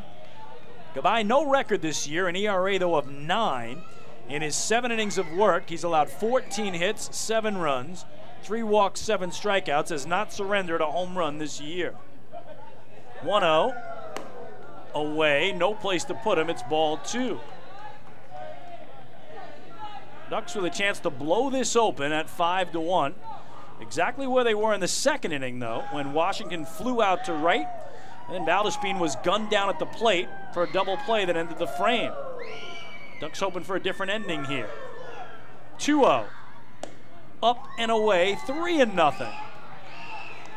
So David Washington, ever patient at the plate. Think he might turn himself loose if he gets something here. With all the power we've seen him display already in his young Ducks career.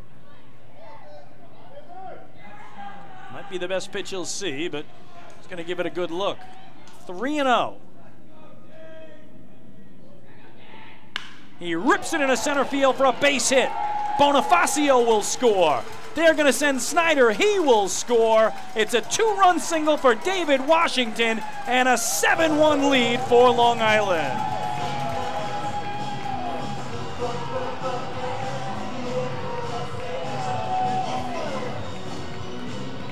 Well, he turned himself loose on the 3-0 and absolutely mashed it, bringing home 2. Catcher, number 9, Wilkin Castillo, number 9.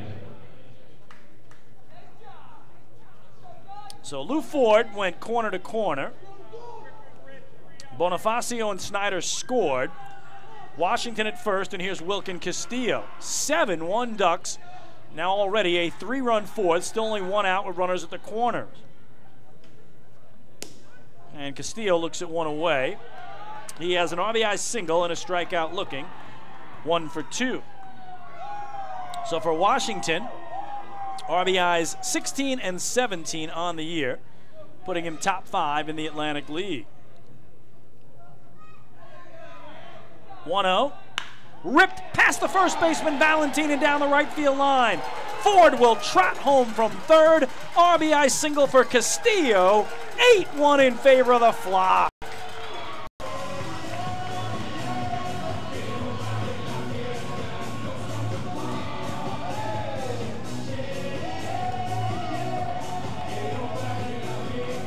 Second 4-run inning of the game for Long Island.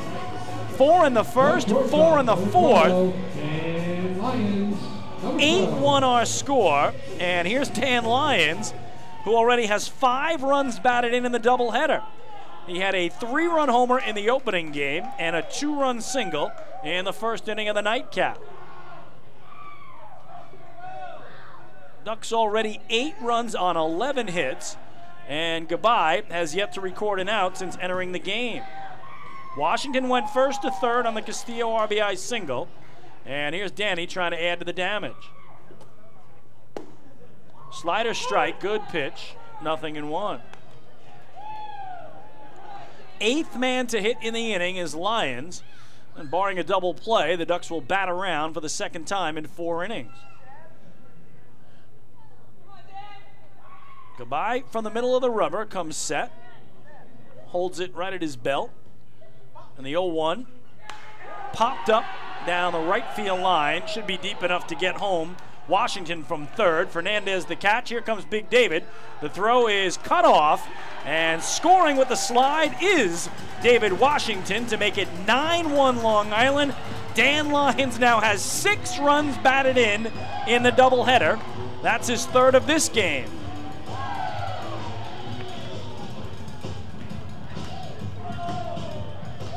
Ducks third baseman, number 6, Alec Soleil, number 6. So they exchange the run for the out. The Ducks have batted around as Alex Soleil will be the 9th man to hit. Dan Lyons, 3 ribbies in game 1, 3 ribbies in game 2. Washington scored from third. Castillo stuck at first with 2 away. Soleil 0 for 2. And the only Duck who doesn't have a hit in this game is Alex Soleil. So 11 hits, the other 8 Ducks each with 1 apiece at least. That is nice production from your entire lineup.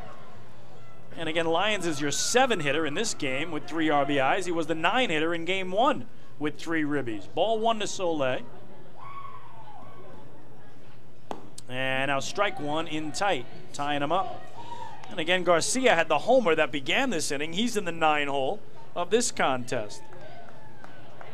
Now a 5-run inning for the Ducks. 4 in the first, 5 in the fourth, 9-1 lead.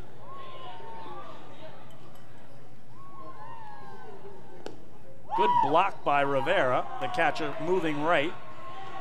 2-1. So the Ducks with 5 runs on 4 hits. and 2 errors. Very long, rough inning for the Road Warriors that has already seen 1 pitching change, and they've been out there a long time. This one foul back, I believe, off the catcher, Rivera. And it evens things up on Soleil. Alex struck out in the first, popped to short in the third. Again, the only hitless Duck in this game is standing at home plate, trying to change that.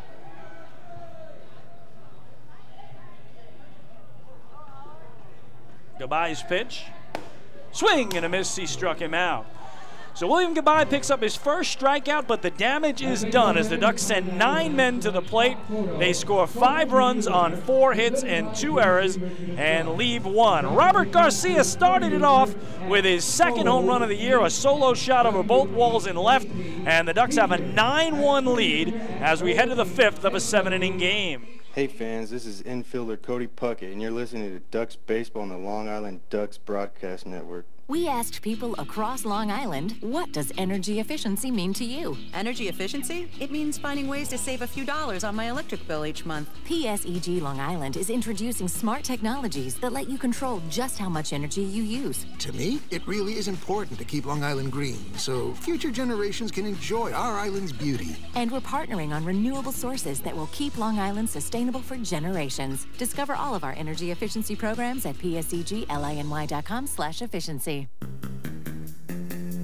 Take your group out to the ball game this season and enjoy all the fun of Ducks baseball at discounted prices with the picnic area, luxury suites, the Smokin' Owls party deck, and so much more. Bringing your group to the game will be an unforgettable experience. The Ducks even offer opportunities to sing the national anthem, serve as the Ridgewood Savings Bank color guard, be the Nicolak Dream Team, put on a pregame performance, or shag fly balls during Ducks batting practice. To book your outing today, call 631-940-3825 and ask for the group sales department. Long Island Ducks Baseball. Good times every time.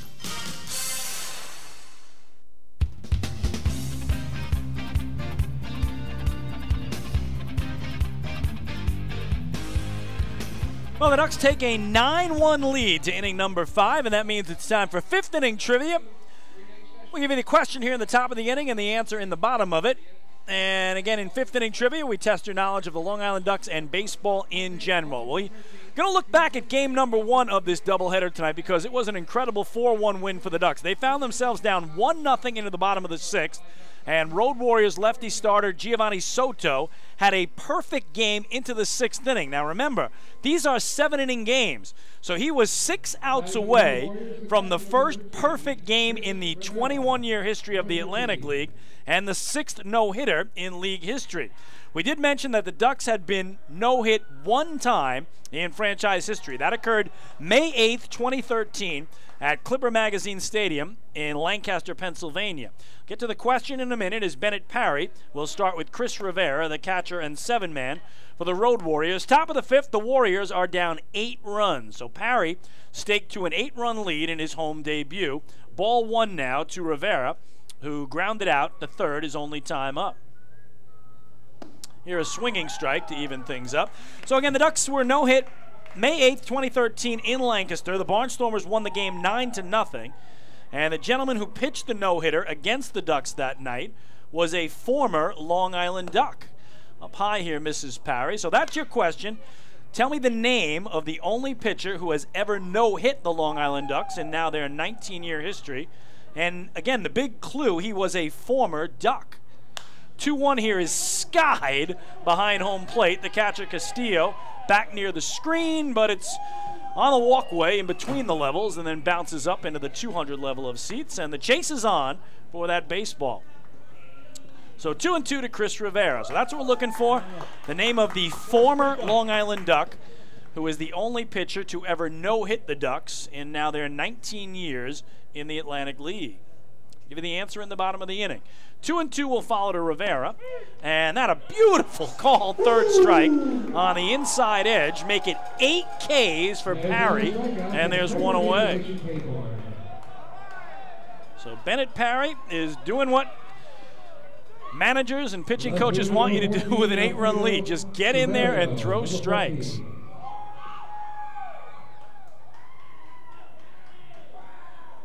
here's Alfredo Silverio. Bounces one wide of third for a foul ball and strike one. He flew out to Bonifacio in center field, but he put Emilio almost at the wall. Bonifacio made the catch and then slowed his progress by touching the wall in center field to end the second inning. So Silverio showed us his power, and we'll see how Parry deals with him here after the foul ball. He misses low and away to even things up at 1-1.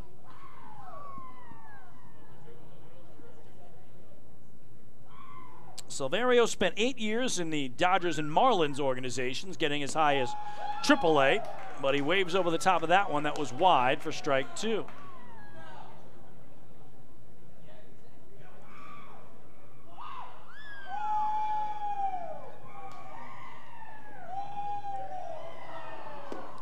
Got a piece of that, but it's held by Castillo. Make it 9 strikeouts for Bennett Parry, and there are 2 gone. Center fielder number 3, Anthony Ray, number 3. So again, Parry had 6 strikeouts in each of his first 2 starts.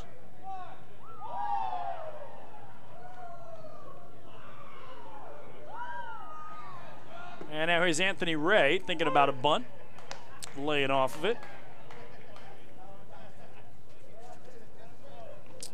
Strike one. To the 9-man. 3 straight Ks now for Parry as well. Most strikeouts by a Duck pitcher this season, Jake Fisher, had 10 against Sugarland here on May 12th. And that was that situation we told you about. Kevin Baez gave us the backstory to that. As Parry gets a strike, he might tie him right here with a 1-2-3 striking out the side. But K-Rod, Francisco Rodriguez, worked with Jake Fisher to change the grip on his changeup, and then he put up 10 punch-outs in his next outing. Breaking ball. Oh, I thought he had him locked up. Little knee bender there on Ray, but didn't get the call, and the count 2-2.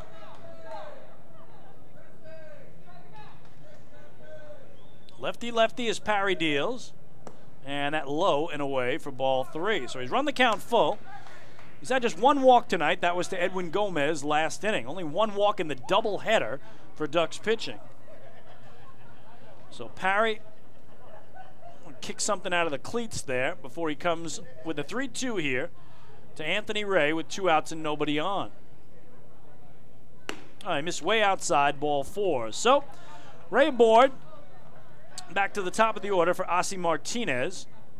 It's back to the top of the order for the Road Warriors with shortstop number 2, Osvaldo Martinez, number 2. Again, Martinez hit Bennett Parry's 2nd pitch of this game for a solo homer over both walls in left, and the Road Warriors have not had a run since. They've only had 1 hit since then, and that was in the first inning as well.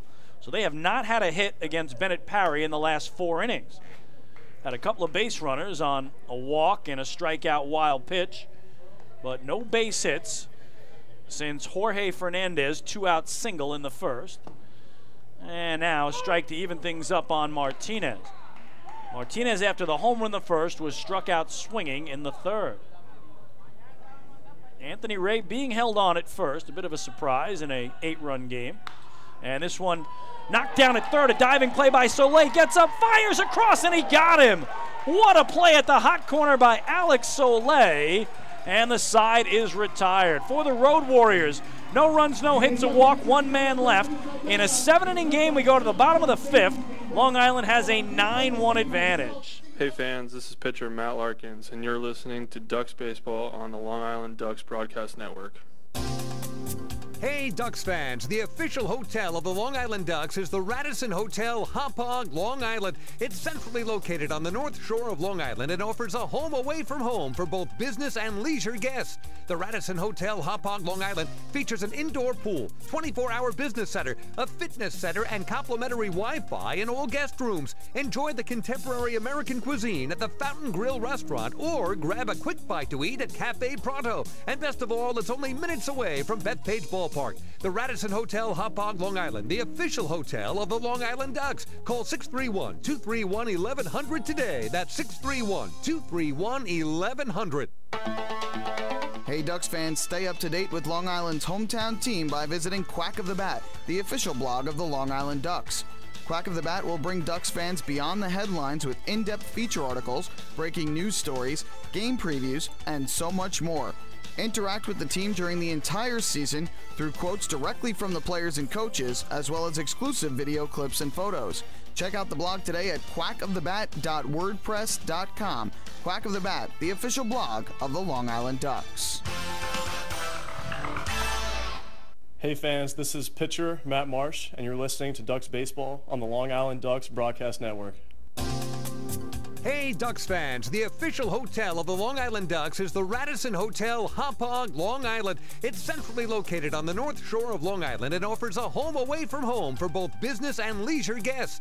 The Radisson Hotel, Hauppauge, Long Island features an indoor pool, 24-hour business center, a fitness center, and complimentary Wi-Fi in all guest rooms. Enjoy the contemporary American cuisine at the Fountain Grill restaurant or grab a quick bite to eat at Cafe Pronto. And best of all, it's only minutes away from Bethpage Ballpark. The Radisson Hotel, Hauppauge, Long Island, the official hotel of the Long Island Ducks. Call 631-231-1100 today. That's 631-231-1100.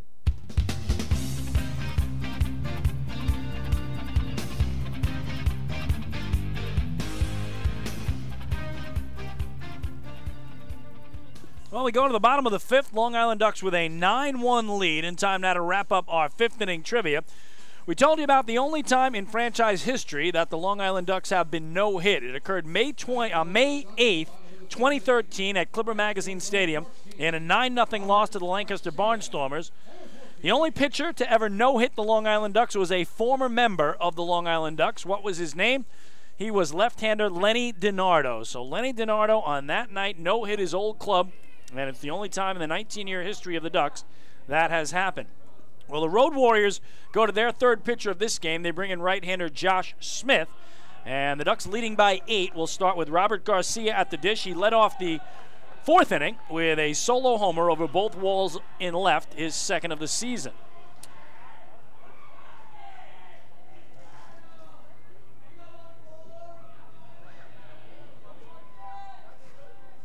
And here he takes a strike, 0-1. So Brandon Vargas, the lefty starter in his Road Warriors debut, went 3 1/3 of 9 hits, 7-run ball, 5 of those earned, 2 walks, 1 intentional, 3 strikeouts, and gave up the home run to Garcia as he takes another strike, and Robert down 0-2. Goodbye went just 2/3 of an inning, 2 hits, 2 runs, neither of those earned, no walks, 1 strikeout. And now a check swing. They appeal at third. Jorge Teran says he held up, and it's ball 1 to the Ducks right fielder and 9-man. So the Ducks have had a 4-run first in which they've batted around, a 5-run fourth in which they've batted around. And 8 of 9 Ducks have a hit in the game. Garcia carefully looks at one downstairs that brings things even, 2-2. So Parry gets himself through 5 innings to qualify for the win. It'll be interesting to see if Kevin Baez just wants to get some guys in the bullpen a little work with an 8-run lead. And this one pulled on the ground to second. Rodriguez with an easy play to Valentin for out number 1.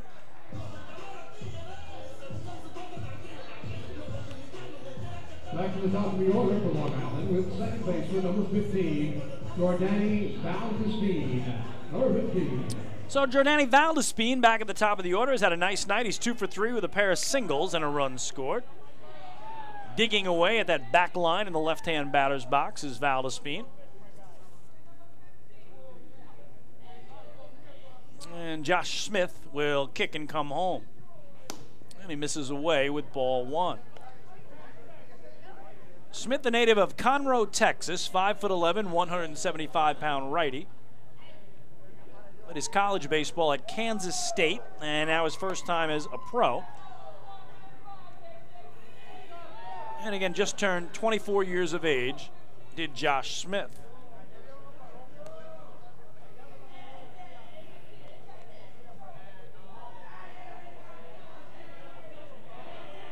So Valdespine looking for his 3rd hit of the night. Smith just looking to keep the game where it is, and Road Warriors only have 6 outs to play with, and they trail 9-1. Again, these doubleheader games are 7 innings in length. He misses again to the leadoff man. It's 3-0.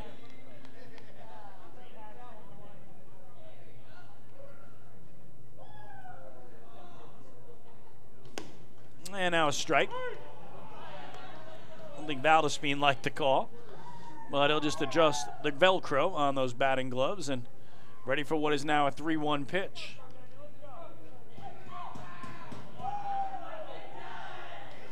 Here it is. And pulled on the ground, past the first baseman Valentin, and into right, another 3-hit game for Jordani Valdespin and a 1-out runner for the Flock.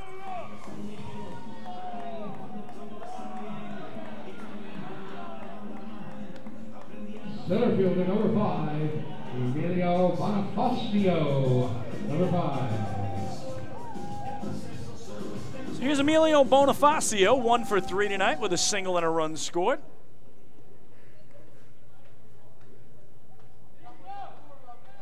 Extended his on-base streak to all 9 games he's played since joining the Ducks in Connecticut last week. A fine addition he's been to the lineup.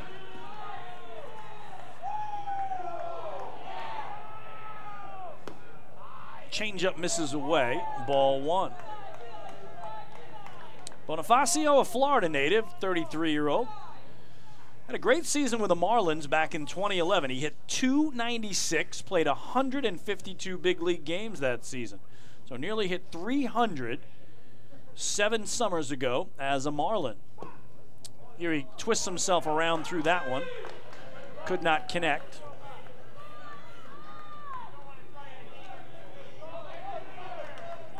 And he'll climb back in.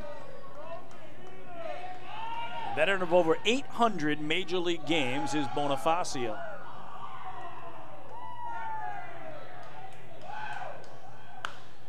Popped it up, shallow right center. The second baseman Rodriguez going out. Uses both hands to make the catch for the second out.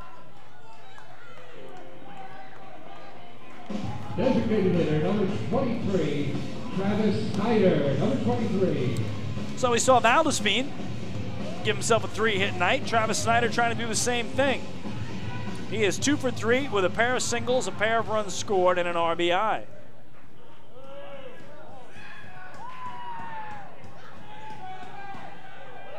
Snyder, a veteran of over 600 games in the big leagues and a native of the state of Washington. He's got a man at first in Valdespin, not being held on in the 8-run game. And Josh Smith will deal to Snyder. Couldn't get that one, 0-1. 9-1 Ducks in the bottom of the 5th. Ducks trying to pull within 1 game of the first place Somerset Patriots, who have the top spot in the Liberty Division, and the Ducks will play the Pats the next 3 games over in Bridgewater, New Jersey.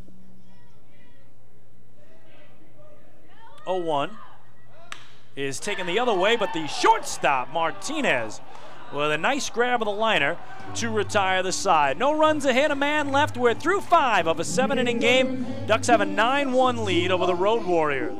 Hey fans, this is catcher Audie Affner, and you're listening to Ducks Baseball on the Long Island Ducks Broadcast Network.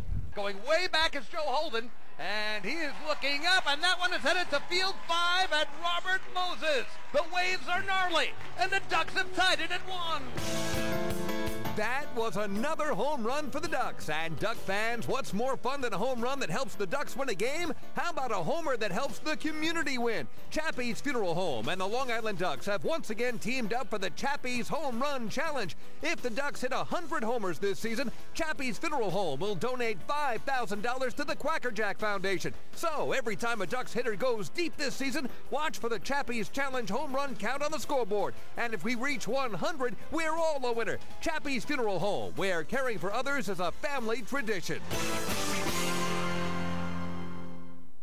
Can't get enough of the Long Island Ducks? Well, now you can get even more inside info on your favorite hometown team through Facebook and Twitter. The Ducks are constantly updating fans through social media with scores, transactions, ballpark promotions, and much more. You can even win great prizes. All you'll need to do is make a free account on Facebook and Twitter, and then visit us at facebook.com/LIDucks and twitter.com/LIDucks. Think you're Long Island's biggest Ducks fan? Get connected now.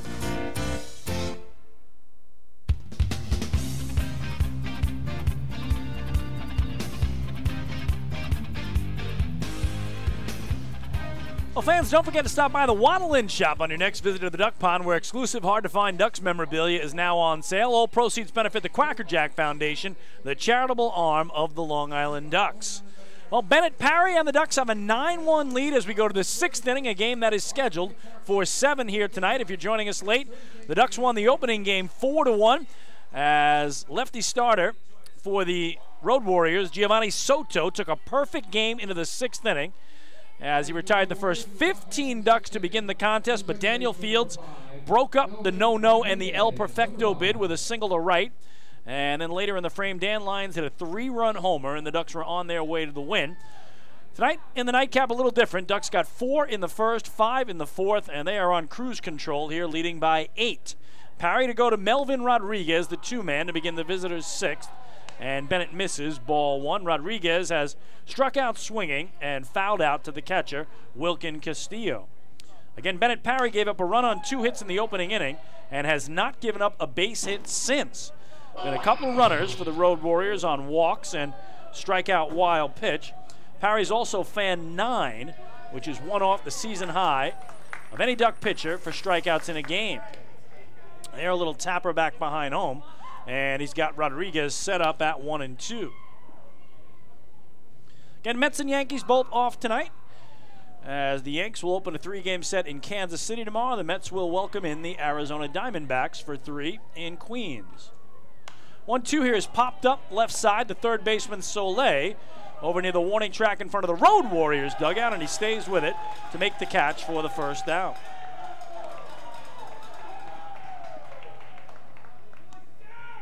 Third baseman, number 17, Gustavo Pierre, number 17. Well, one game to tell you about that has gone final in the Atlantic League, and that was up in New Britain, Connecticut, where the Barnstormers doubled up the Bees 8-4. Lancaster sweeps the 3-game series. They have won 7 in a row, and they are now atop the Freedom Division as they leapfrog the Sugarland Skeeters by winning a doubleheader matinee yesterday. So the red-hot Barnstormers, winners of 7 straight, sit atop the Freedom Division. Gustavo Pierre takes a change-up strike from Parry. It's 0-1. And now a head-high fastball. He lays off 1-1. Pierre has struck out twice already in this game, both swinging.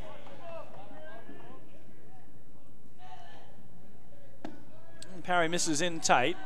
2 balls and a strike. So that's the only final to tell you about. Again, Somerset and York are off tonight. 2-1 is a broken bat looper in the right center field that's going to get down for a base hit. So again, first hit of the game for the Road Warriors since inning number 1. That was a broken bat, no less. Right fielder, number 24, Jorge Fernandez, number 24. Only other game in progress in the league is down in Sugarland, Texas at Constellation Field, bottom of the 7th. The Blue Crabs an 8-5 lead over the Skeeters. Again, that is game 4 of a 7-game series. Sugarland has won 2 of the first 3, so if the Crabs hold on, each team will be 2 wins in the series, 2-2 with 3 games to go. Almost like a best of 7 in basketball or hockey. Ground ball is short. Lions to second for 1, but Valdespin can't get the return throw off and thought better of it as nice slide there by Gustavo Pierre. So the fielder's choice, 6-4 for the second out. Designated hitter, number 10, Edwin Gomez, number 10. So it'll bring up Edwin Gomez, a strikeout looking and a walk, 0 for 1 so far tonight.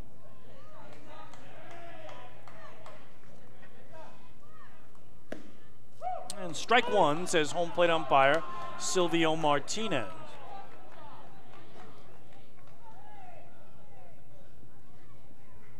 Bennett Parry unofficially at 83 pitches. This one fouled away down the right field line. 0-2.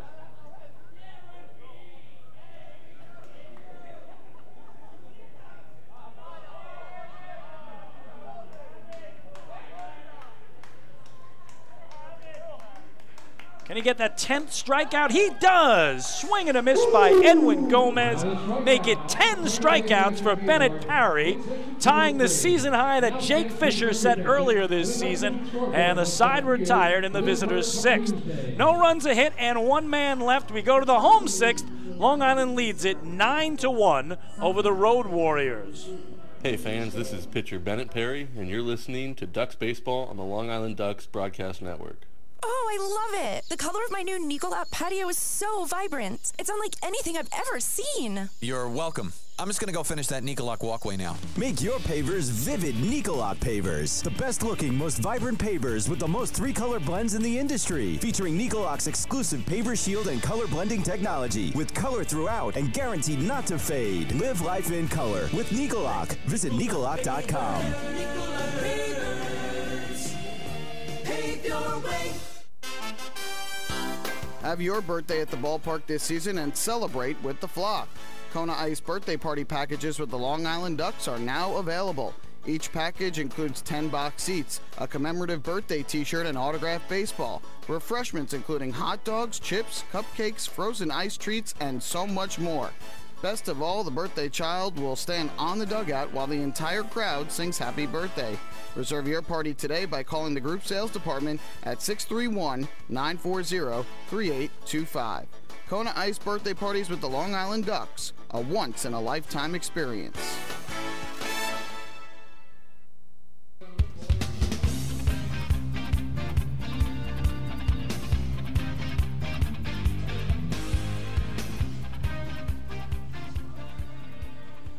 Well, fresh local coffee is now brewing at the first and third base concession stands here at Bethpage Ballpark, and homebrewed iced coffee is available at the Duck Island Grill. Grab yourself a hot or iced Ducks blend from Hampton Coffee Company today, or on your next visit right here to the Duck Pond. Well, Long Island with a 9-1 lead as we go to the bottom of the 6th inning, and the Road Warriors have brought in their 4th pitcher of the night to work here. It is right-hander Weston Talley. So Weston Talley, 5'10" 160-pounder from the Woodlands, Texas. Again, just college baseball on his resume. Will pitch here as he is a 23-year-old, so a lot of these young players getting their first taste of professional baseball here in the Atlantic League with the Road Warriors, who again play all 126 games on the road, hence the name. Lou Ford, the veteran major leaguer, to lead it off for the Ducks in the home 6th, leading by 8. Ford is reached on an error, reached on a walk, and reached on a hit. So he's 1 for 2 officially. The walk was intentional. He has a single in that opening inning and has scored 2 runs. Ball 1 issued to him here from Weston Talley. 1-0 is low, 2-0.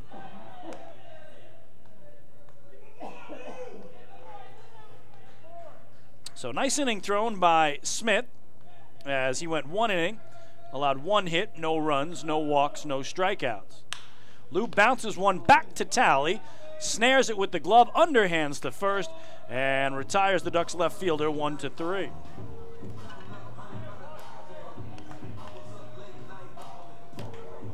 First baseman number 30, David Washington, number 30. So to bring up David Washington, he had a 2-run single and scored a run back in the 5-run 4th. Has also flied to right, walked, and scored. So big game for the big man from the left side, David Washington. And Talley misses away with ball 1. Talley last on the team in earned run average. His ERA is over 11.5, 11.57 in just 3 outings. No record for him. His 1-0 is low and away for ball 2. In 2 1/3 innings, he's given up 4 hits and 3 runs, has walked 4 and struck out 1. So control has been a problem for young Weston Talley.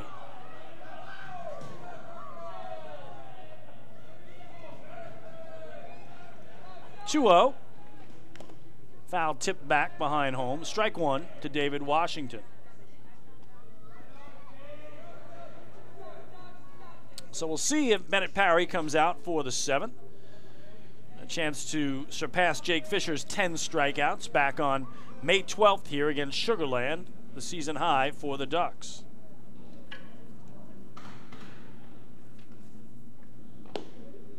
That's low, 3-1. Ducks getting ready for that big series in Bridgewater, New Jersey against the Somerset Patriots. Tomorrow night at 7, Jake Fisher, the lefty, goes for Long Island, as Jair Jurgens. A little bit of a shoulder issue. They're going to skip him one start, and that's all he's expected to miss. So he will skip that spot. Ducks still within a 6-man starting rotation as Washington grounds one foul down into the dirt for strike 2. Jake is 2-0 on the year with 3.50 earned run average, and we talked about that outing where he picked up 10 Ks after Frankie Rodriguez worked with his grip on the changeup, and it reaped dividends. Somerset will counter with their righty tomorrow, Kyle Davies. And my partner Michael Pollack will be over at TD Bank Ballpark in Bridgewater, New Jersey, bringing you all the action all weekend long. Again, Friday at 7:05, Saturday at 7:05, and Sunday afternoon at 1:05. Payoff is foul back. We'll do it again. John Brownell goes Saturday for Long Island against righty Corey Reardon for Somerset. And then the series finale Sunday afternoon, Jake Dunning for the Flock against Aaron Laffey for the Pats. Boy, that is going to be a great series. Ducks are going to be 1 game back of Somerset for first place. Patriots took 2 of 3 on their home field in the first meeting of the year. And again, Somerset will be here next weekend on the Memorial Day holiday weekend. This one well hit to center field. Anthony Ray moving over toward the track, still going back, reaching up, and on the warning track makes the catch. So Washington hit it about 390 and maybe even 395 as Ray made the catch right in front of that 400-foot sign to the left of the P.C. Richard board. So Washington that close to what would have been his league-leading 6th home run of the year. Again, he and Courtney Hawkins of the Skeeters are tied at 5 atop the ATL. And here's Wilkin Castillo trying to add to a great night already. He's 2 for 3 with a pair of singles and 2 runs batted in. So Weston Talley trying to retire the side in order. Gets a strike here on Castillo. Ducks did go 1-2-3 back in the 3rd inning against Brandon Vargas, but then he couldn't get through the 4th.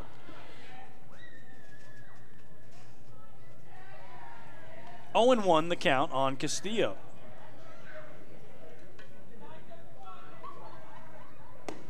And now missing in is the right-hander. 1 ball and 1 strike. And Ducks are trying to win their 17th straight game against this Road Warriors team. That dates back a long time. 1-1. And that crushed down the right field line. Because again, these Road Warriors haven't been in the Atlantic League since 2011. Ducks beat them the final 14 games of 2011 and trying to sweep them in this 3-game series to make it 17 straight wins.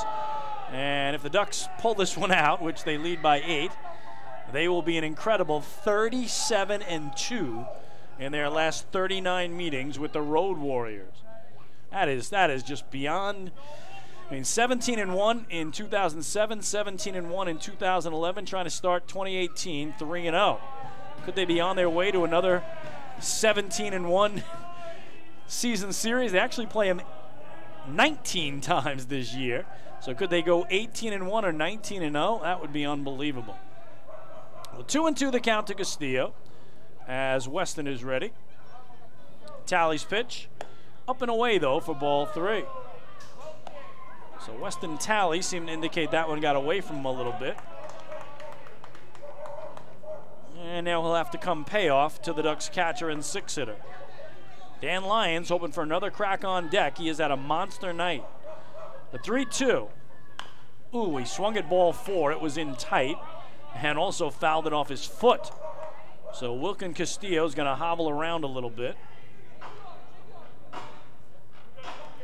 and climb back in. So can you believe next weekend is Memorial Day weekend? Unbelievable. It's weather. Been just awful in the local area. Last couple of days, about 36 straight hours of rain. I know next week it's supposed to be ideal, though, and again, sunshine almost the whole week, and the Ducks start a 6-game homestand against these Road Warriors Tuesday. Payoff again, and he looked at one low for ball 4. So Dan Lyons will get another crack to add to his 6 runs batted in the doubleheader. A 3-run homer in the first game. In this game, a 2-run single and a sac fly. Well, that's another Ducks Walk brought to you by City MD Urgent Care. There are over 15 City MD locations across Long Island. Need a doctor, just walk in. Number 12, and Lyons. Number 12. So Danny trying to add to his 6 runs batted in, and he's evenly split it across the 2 games. Again, the Ducks won the opener 4-1. They lead this one 9-1 in the bottom of the 6th of a 7-inning affair. Talley's first pitch is letter high for ball 1. So incredible back-to-back games for Danny, who went 0 for 3 in the opener of the series on Tuesday night. Watched his average drop below 200, but since then has been a runs batted in machine. 1-0. Twists him off the plate in tight for ball 2. Castillo not being held on at first in an 8-run game.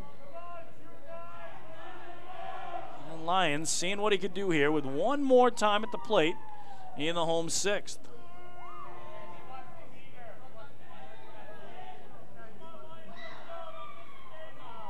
Be a 2-0. Again inside, so Talley trying to keep it out of the wheelhouse of the red-hot Dan Lyons. But now in danger of a pair of back-to-back 2-out walks.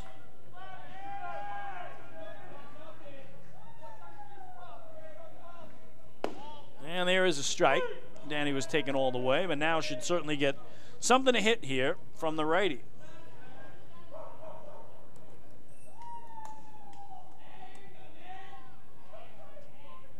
And Lyons called time at home, just wanted to adjust that helmet. Not sure if something was in his eyes. And Talley resets in the middle of the rubber, staring home to Rivera.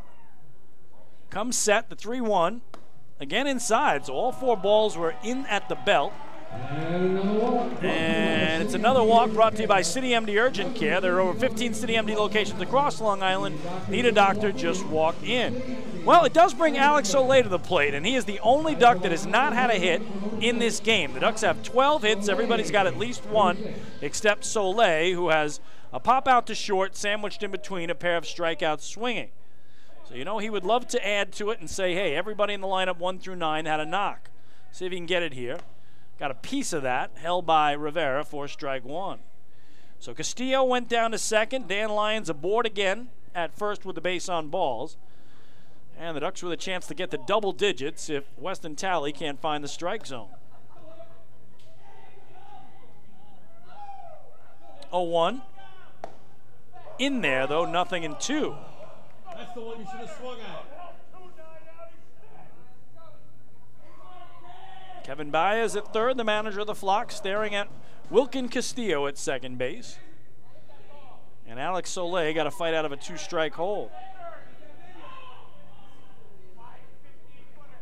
And he swings and misses to retire the side. So that'll do it for the Ducks. No runs, 2 hits, 2 walks, 2 left. We go to the 7th in a scheduled 7-inning game. It is the Long Island Ducks 9 and the Road Warriors 1. Hey fan, this is Carlos Pimentel, pitcher, and you're listening to Ducks Baseball on the Long Island Ducks Broadcast Network.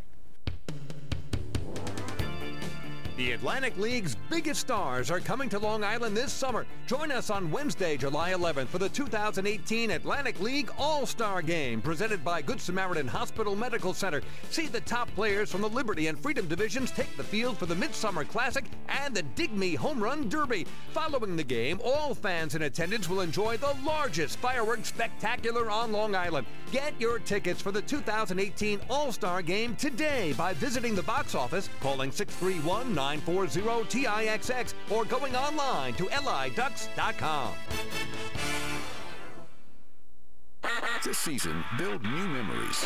Beautiful evening for baseball. This season, witness the action. He reaches up, it's gone! This season, celebrate an all-star summer. The Ducks have won it 7-1. Gather your friends and family for an entertainment experience like no other. The Ducks 2018 schedule is full of new promotions, and with free parking and tickets starting at just $12, there's no better value on Long Island. Get tickets to an all-star summer at liducks.com.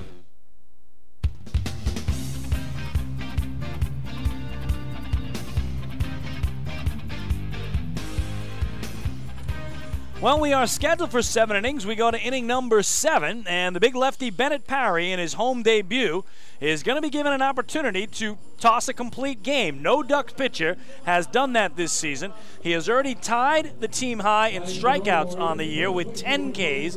Again, Jake Fisher did it here against the Skeeters back on May the 12th. And now we'll see if Bennett Parry can pick up the first complete game by a Ducks pitcher this year. Tonight, game number 18 on the young season. He has been terrific, again, giving up just 1 base hit over the last 5 innings. Gave up a run on 2 hits, including a home run the first, only 1 hit since. Valentine swinging at the first pitch down the right field line. Long run for Garcia, and in fair territory makes the catch, then crosses into foul. Good start for the southpaw. 1 pitch, 1 out.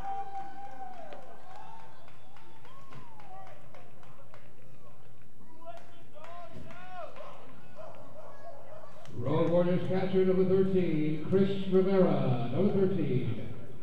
Get rid of that junkyard dog. So here's Chris Rivera. A ground out to third, a strikeout looking, 0 for 2, and almost into our broadcast booth there as it came straight back. And again, we are directly behind home plate on the concourse level. But in order to get us a ball, it's got to go over the netting behind home plate and under the overhang of the upper deck where, again, the club seats are. It's come into the booth 3 or 4 times in 19 years that I've been here. There's another one that's pretty close, looped into the club seats. But, again, it takes a perfect shot to get it where we are. And Chris Rivera with 2 foul balls in the same spot, quickly down 0-2. Chance for Parry with a strikeout here. And he got it. Well, they're going to have to get the put out. No, they're going to say it's a foul ball. They throw to first. Let's see. I thought home plate umpire Silvio Martinez was indicating foul, but no.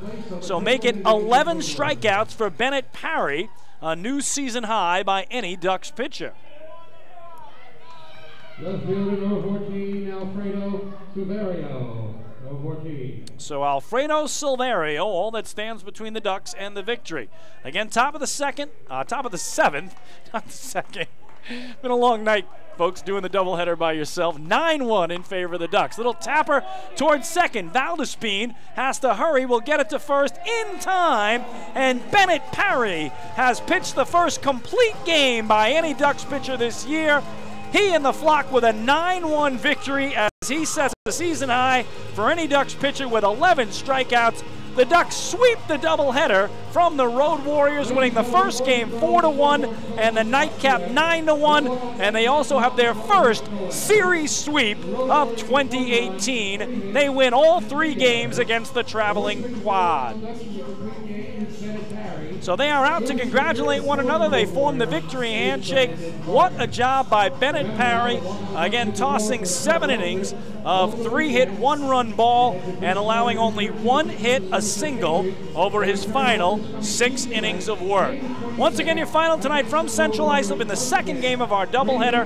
The Long Island Ducks 9, the Road Warriors 1. We'll be back with a post-game show. Hey fans, this is outfielder Daniel Fields, and you're listening to Ducks Baseball on the Long Island Ducks Broadcast Network. Sayville Ford, Long Island's Ford giant, has been family-owned and operated for over 60 years. Stop by today to check out their giant selection of new and pre-owned vehicles at their state-of-the-art showroom featuring enclosed service drives and a luxurious customer lounge. Get giant savings on hundreds of new and used vehicles in stock. Sayville Ford, the no-fees dealer. Visit online at SayvilleFord.com or download the Sayville Ford app today to learn more. Call 855-917-8737 today. Baseball fans, the Long Island Ducks mobile app has officially arrived. Powered by Clear Vision Apps, it's your one-stop shop for all things Ducks baseball. Buy tickets straight from your mobile device. Receive game status updates with push notifications. Check out up-to-the-minute news and scores and interact with the Ducks on social media. Best of all, it's free. Download the Ducks mobile app today by visiting the App Store on your Apple-powered device or Google Play on your Android-powered device. The Long Island Ducks mobile app, with you wherever you flock to.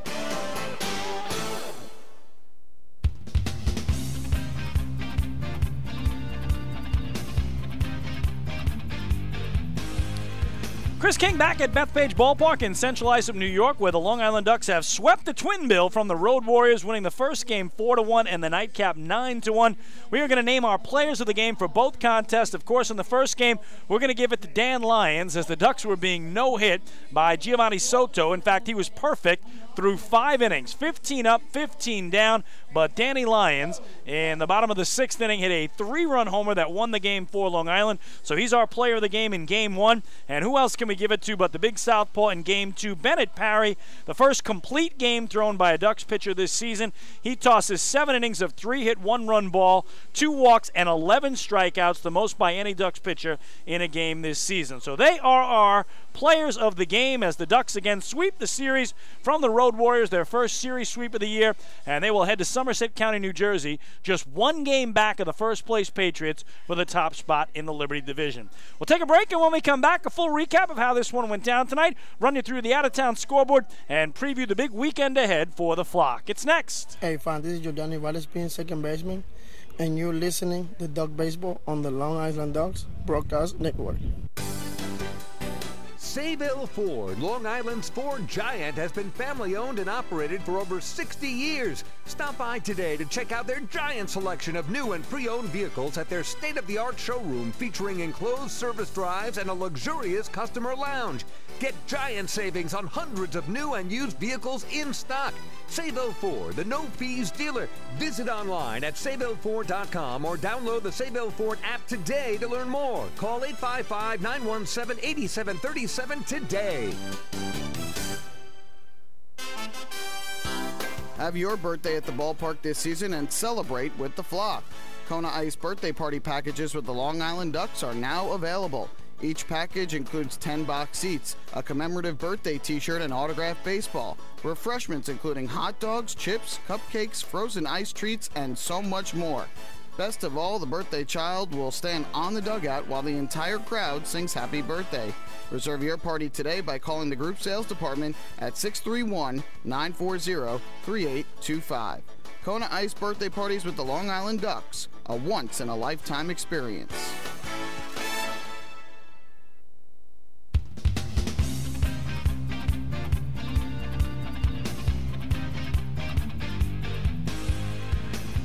Chris King back one final time to Bethpage Ballpark, where the Long Island Ducks have swept the doubleheader from the Road Warriors. They win Game 1 4-1 on the strength of the 3-run homer by Danny Lyons in the bottom of the 6th, and they win the nightcap 9-1. The Ducks fell behind 1-0 on the second pitch of this game tonight as Ossie Martinez hit Bennett Parry's offering over both walls and left to give the Road Warriors a 1-0 lead. But in the bottom of the frame, Ducks got an RBI single from Travis Snyder to tie it, an RBI single from Wilkin Castillo to take the lead, and then Dan Lyons a 2-run single to make it 4-1 Flock after 1 inning. Ducks would blow it open in a 5-run 4th inning as they got a 2-run single out of David Winston. Actually, beginning of that frame, they got a Robert Garcia solo homer, his second of the year, and first at home over the wall in left to make it a 4-run lead. And then the 2-run single by Washington, the RBI single by Castillo, the sac fly by Dan Lyons, and Long Island led it 9-1 after 4 innings. There was no further scoring.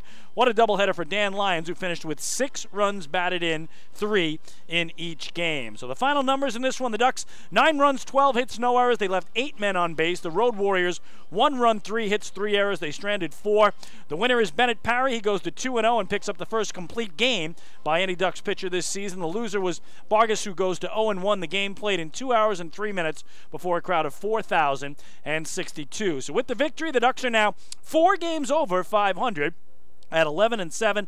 Long Island has won 3 straight and 4 of 5. Ducks finished the 6-game homestand 4-2, and they have won an incredible 17 straight games from the Road Warriors. They are 37-2 in their last 39 meetings. Road Warriors dropped to a league worst 4-15, and the traveling squad has now dropped 9 straight games. So the Ducks do what they want to do. They get the sweep. Kevin Baez said the schedule is set up for them perfectly now, as they'll go to Somerset County, New Jersey for 3 games, then come back here for 3 more against these Road Warriors, and then 3 against the Patriots on Memorial Day weekend. Again, the Ducks were in Bridgewater, New Jersey, games 4, 5, and 6 of the season. They took the first game from Somerset 6-4, but then suffered a walk-off loss 7-6 in the second game, and another walk-off loss in the rubber game in 11 innings, 6-5, just an absolute heartbreaker. So the great rivalry that is the Ducks and the Patriots will resume tomorrow night in Bridgewater, New Jersey, with lefty Jake Fisher on the hill for Long Island. He's 2-0 on the year with an ERA of 3.5. He'll be opposed by righty Kyle Davies. No record, no ERA for Somerset. On the out-of-town scoreboard, Barnstormers sweep the 3-game series in New Britain from the Bees. They win it 8-4 tonight. Lancaster has won 7 straight, and they now have the top spot in the Freedom Division.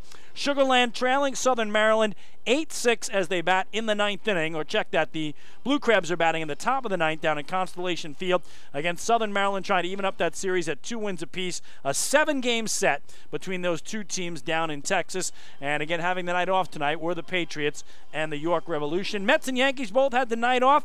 And in the Eastern Conference playoffs in the NHL, the road team has won all 4 games. The Lightning go into Washington tonight. They double up the Caps 4-2 that series, now even at 2 games apiece heading back to Tampa, Florida. So what a series for the Long Island Ducks. Again, they won a very close one here Tuesday night, 3-2. Were rained out last night, played the twin bill tonight, swept the doubleheader, and pick up their first series sweep. And they will come rolling into Bridgewater, New Jersey to battle the Patriots across the next 3 days and nights. That'll do it from here. Once again, the final scores from Bethpage Ballpark in Central Islip, New York. In Game 1, it was the Ducks 4 and the Road Warriors 1. In Game 2, the Ducks 9 and the Road Warriors 1. Long Island sweeps the twin bill. We do invite you to join us for our next Long Island Ducks broadcast. That'll be tomorrow night when the Ducks visit the Somerset Patriots to kick off a crucial 3-game series atop the Liberty Division. Our pregame show starts at 6:50 p.m. We'll throw the first pitch at 7:05, and you'll hear it all right here on the home of Long Island Ducks broadcast, the Ducks Broadcast Network, which of course is liducks.com, youtube.com/ducksbaseball, and facebook.com/liducks. I'm Chris King saying thanks so much for listening all night long. We'll do it all over again tomorrow night from the Garden State with my broadcast partner, Michael Pollack. Enjoy the rest of your Thursday evening, everybody, and good night from the Duck Pond.